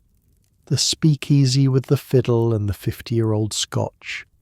Bridget's face on her wedding day, so full of hope. These are the things that last. Not the money or the mansions, the moments. That's the secret nobody tells you about the rich. They have more stuff, more rooms, more servants, but they don't have more moments. Not really. The laughter is the same, the tears are the same, the music and the dancing are the same, and in the end, that's all any of us get to keep. The night is quiet now. Your apartment is small but warm. The radiator hisses like an old friend. Through the window you can see the lights of Long Island. Somewhere out there a few of the old mansions still stand, preserved, protected, waiting for visitors who want to know what life was like when the world was different. Winston Churchill said once that we shape our buildings, and afterwards our buildings shape us. He was right. Those houses shaped everyone who passed through them, the families who built them, the servants who maintained them, and now they shape the tourists who wander through, trying to imagine a world they'll never know. You were part of that world. You helped build it, in your small way, carried the coal and polished the silver, and kept the whole impossible machine running. And now you're the last one left who remembers what it was really like. Not the version in the history books, not the glamour and the parties and the famous names, the real story. The one that happened in the servants' quarters and the hidden corridors and the speakeasy after midnight. That story belongs to you now, the only one left to tell it. Your eyes grow heavy. The present and past blur together, the way they always do these days. Tomorrow you'll wake up and make your tea and live your small, quiet life. Read the newspaper, watch the birds at the feeder. Remember things that only you remember now, but tonight you let yourself drift. Back to the ballroom with the dancing, back to the library where a rich girl gave a poor girl a book, back to the window on your first day, looking out at a castle you couldn't believe was real. You were so young then, so scared and hopeful and impossibly alive. You had no idea what was coming. The love and the loss, the crash and the war, the way the world would change and change again until it was barely recognizable. But you made it through. You survived. You found your people and your place. And that's everything. That's more than enough. Sleep comes now, soft and warm as a well-made bed. The kind you used to make, with 3 mattresses and hospital corners, perfect enough to pass any inspection. And in your dreams the music plays on. The dancers spin under crystal chandeliers. The champagne flows like water. And somewhere in the basement, hidden from the world above, the servants gather round an old wooden bar. Someone picks up a fiddle. Someone pours the good scotch. The invisible ones. The ones who made it all possible. Finally, after all these years, dancing for themselves. And now you're here, in your own bed, in your own time. The story is ending, but something of it stays with you. A warmth in your chest, a heaviness behind your eyes, that particular tiredness that comes from travelling far without moving at all. You've been somewhere tonight, Long Island, 100 years ago, walking through rooms that are mostly gone now, meeting people who've been dust for decades. Mary Catherine Brennan, a girl from County Cork who came looking for $20 a month and found a whole strange world instead. She was real, you know. Not exactly as I told you, maybe. Not with that particular name or that specific story. But there were thousands like her. Tens of thousands. Irish girls and German girls and Swedish girls who crossed oceans to clean houses for people who never learned their names. They're all gone now. The servants and the families, the parties and the music, but not completely. On Long Island, right now, tonight, a few of those old mansions are still standing. Oheka Castle rises from its manufactured hill, the second largest private home ever built in America. Gary Melius's 30-year restoration brought back every detail. The reflecting pools shimmer under the moon. The formal gardens sleep in neat geometric rows. The ballroom where Caruso sang is quiet now. The crystal chandeliers dark, waiting for tomorrow's weddings and galas. People pay hundreds of dollars a night to sleep there, to walk halls that servants once scrubbed on their knees, to imagine themselves as Gatsby, just for a weekend. Otto Kahn would have found that funny probably, or sad. All that money, all that striving for acceptance, and now strangers rent his dreams by the hour. Old Westbury Garden sits just 20 minutes away. The Phipps house still holds the furniture from those English estates that were selling off their treasures after the First World War. The gilded mirrors, the ornate chandeliers, the portrait by Sir Joshua Reynolds, one of only 5 signed works by the artist in existence. Mary dusted that painting and never knew it was special. Just another canvas to clean. The gardens there are legendary. Little rooms made of hedges and flowers, designed to be discovered one by one. The rose garden, the cottage garden, the walled garden with its espaliered fruit trees. Thousands of tourists wander through every year, taking photos, admiring the beauty, never quite imagining the army of gardeners who keep it all alive. And Planting Fields, the co-estate, is a state park now. The stained glass windows that came from Anne Boleyn's childhood home still catch the light in the mornings. The buffalo mural still spreads across the breakfast room wall, that strange tribute to the American West painted in a Long Island mansion. Maiko's French reception room is preserved exactly as she left it. Tourists stand where guests once stood, sipping imaginary champagne, wondering what it felt like to be that rich. The speakeasy is still there too, behind the wood-panelled wall in the den.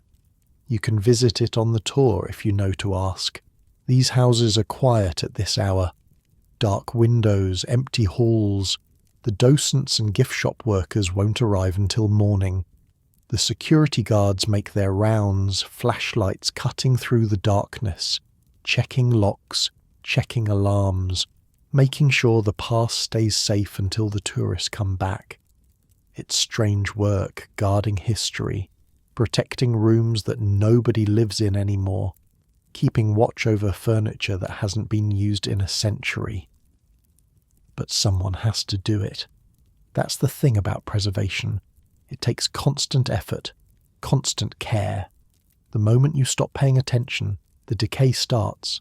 Paint peels, wood rots, gardens go wild, memories fade. The Gold Coast lost most of its mansions to neglect, to indifference, to a world that was moving too fast to look back. Of the 1,200 estates that once dotted the North Shore, less than 400 remain. And of those, only a handful are open to the public. The rest are private homes now, or schools, or corporate retreats, turned into something useful, something modern. Nothing wrong with that, really. Houses are meant to be lived in. Rooms are meant to be used. But there's something lost too. something that only the preserved places keep. The feeling of stepping back in time, of standing where they stood, of imagining just for a moment what it was like to live in that vanished world. The tourists who visit Oheka and Old Westbury and planting fields, they're not just looking at architecture, they're looking for something else, some connection to the past, some sense of continuity in a world that changes too fast to follow, and maybe they find it. In the way light falls through a leaded glass window, in the grain of wood that was cut 100 years ago, in the silence of a room that remembers more than anyone alive. Houses hold their memories close, even when everyone who made them is gone. And these houses have so many memories, the parties and the proposals, the fights and the reconciliations, the servants moving silently through hidden corridors, the families living their complicated lives in public rooms, all of it layered into the walls, the floors, the very air of the place. You can feel it if you're quiet enough, if you're patient enough, the presence of everyone who came before. But if you could walk through them tonight, if you could slip past the security systems and wander those marble corridors alone, you might feel something, a presence, a whisper, the echo of footsteps that should have faded decades ago. Houses remember things. That's what they're built for, really, to hold memories, to keep them safe even when everyone who made them is gone.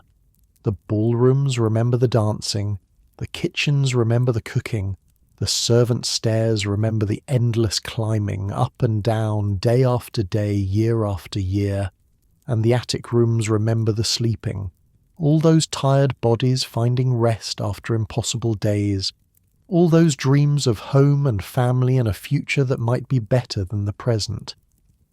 Mary slept in rooms like that for decades. Narrow beds, thin walls, the sounds of other servants breathing in the dark. But she found peace there, eventually. Found something like home in those cramped quarters with women who understood her life because they were living it too. Bridget in the bed next to hers, whispering about Michael. Annie snoring softly. Ruth turning in her sleep. A family of sorts. The kind you choose rather than the kind you're born into. That's worth something. Worth everything, maybe. And now you're remembering too. Mary's first glimpse of that impossible castle. The weight of coal scuttles on her raw hands. The music in the speakeasy after midnight. The party.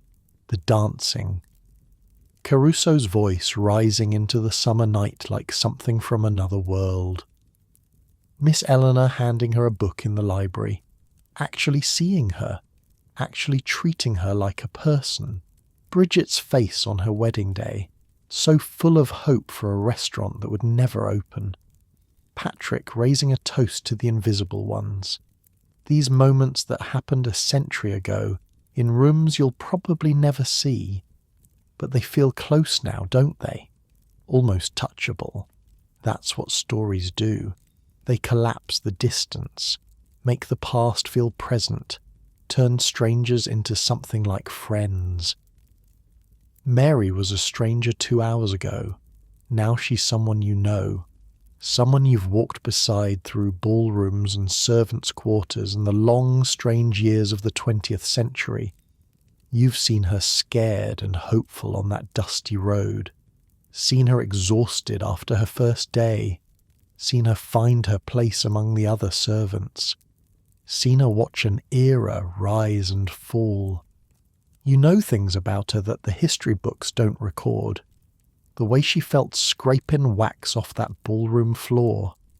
The taste of 50-year-old scotch in a hidden basement bar. The weight of loss when Bridget died, and Patrick and everyone else who shared those years with her. Maybe you'll think of her sometimes.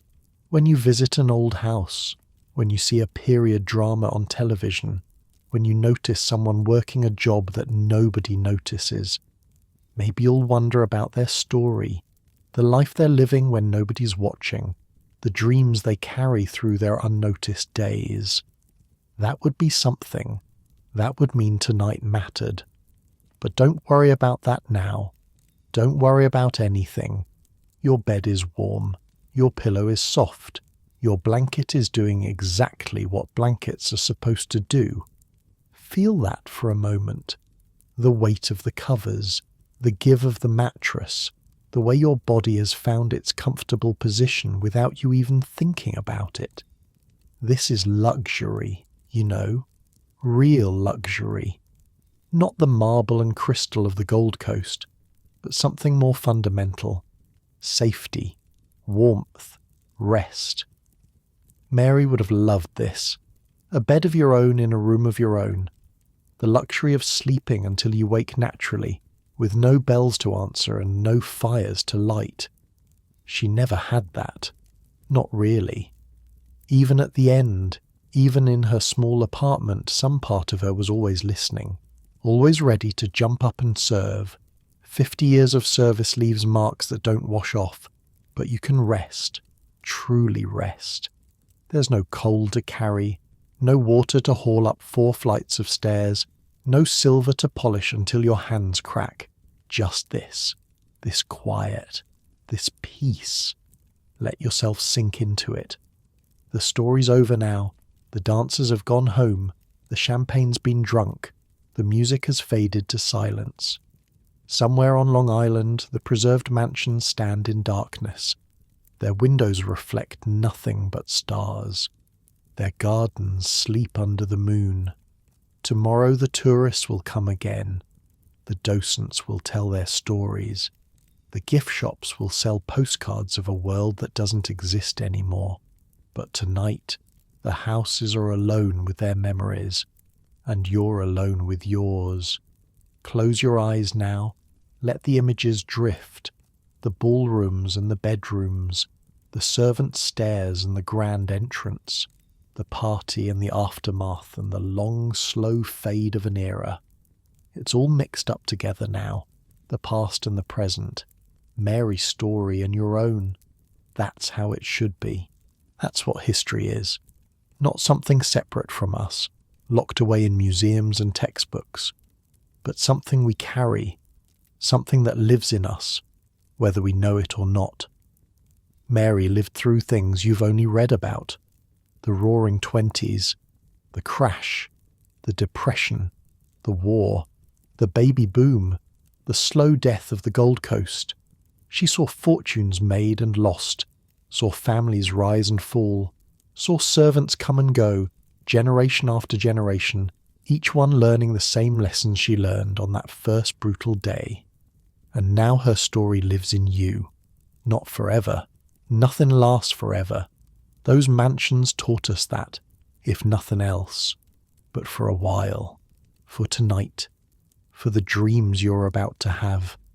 She's there now, waiting. In that space between waking and sleep where the past feels closer than the present. Mary Catherine Brennan, 21 years old, standing at her window on her first night in America. Looking out at a castle she can barely believe is real. She doesn't know what's coming. None of us ever do. But she's not afraid. Not anymore. She's made it this far. Survived the ship and the strangers and Mrs. Whitmore's inspection. Tomorrow she'll learn to light fires and carry coal and move through a house without being seen. But tonight she can rest, and so can you. The night is deep now. The world is quiet. Even the sounds you didn't notice have faded. Just your breathing, slow and steady, in and out, just your heartbeat, calm and even, the rhythm of rest, the rhythm that Mary knew, that every servant knew in those brief hours between work and work. Your body remembers how to do this, even when your mind forgets, how to let go, how to drift, how to trust that the world will keep turning while you're gone. The servants learned that too, had to learn it, or they would have worked themselves to death. The body has limits, The mind has limits. Even the most devoted worker needs to close their eyes sometimes. And when they did, the house went on without them.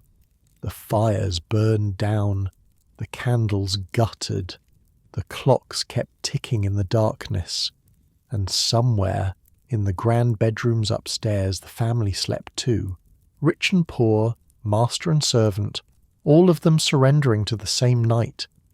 That's the great equalizer, isn't it? Sleep, the one thing that money can't buy more of.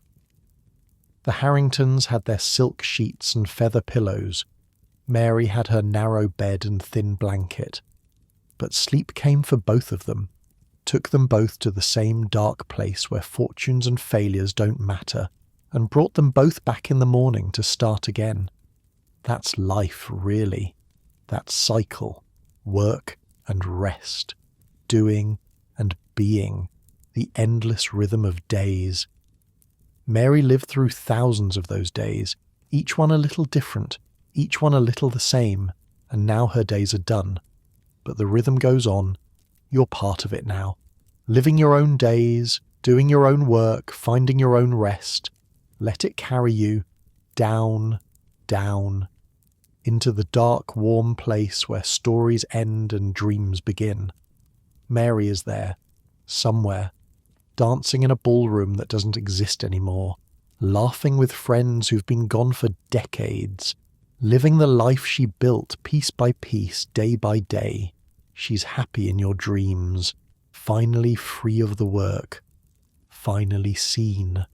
And you're there too, watching from the edge of the dance floor. Part of the story now. The music plays on. The dancers spin. The crystal chandeliers blaze with light. And somewhere, in a hidden room behind a wood-panelled wall, the servants are gathering, pouring the good scotch, picking up their instruments. Their turn to dance now, their turn to celebrate. You can hear the fiddle starting up, a melody you've never learned but somehow know. Join them if you want. In your dreams you can do anything, or just watch, just rest, just be. The party will go on without you. It always does. That's the thing about the past. It doesn't need us. It just is. But it's nice to visit sometimes. Nice to remember.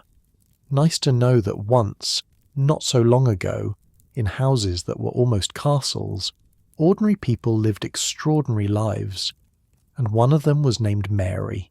And now you know her story. Good night. Sleep well. Dream of music and moonlight and the Gold Coast in all its vanished glory. And when you wake, carry a little piece of it with you, not as a burden, just as a gift, from the past to the present, from Mary to you. The servant's song fades, the dancers slow, the lights dim one by one, and sleep finally, completely, takes you down into the dark, where all stories end and all dreamers rest. Good night.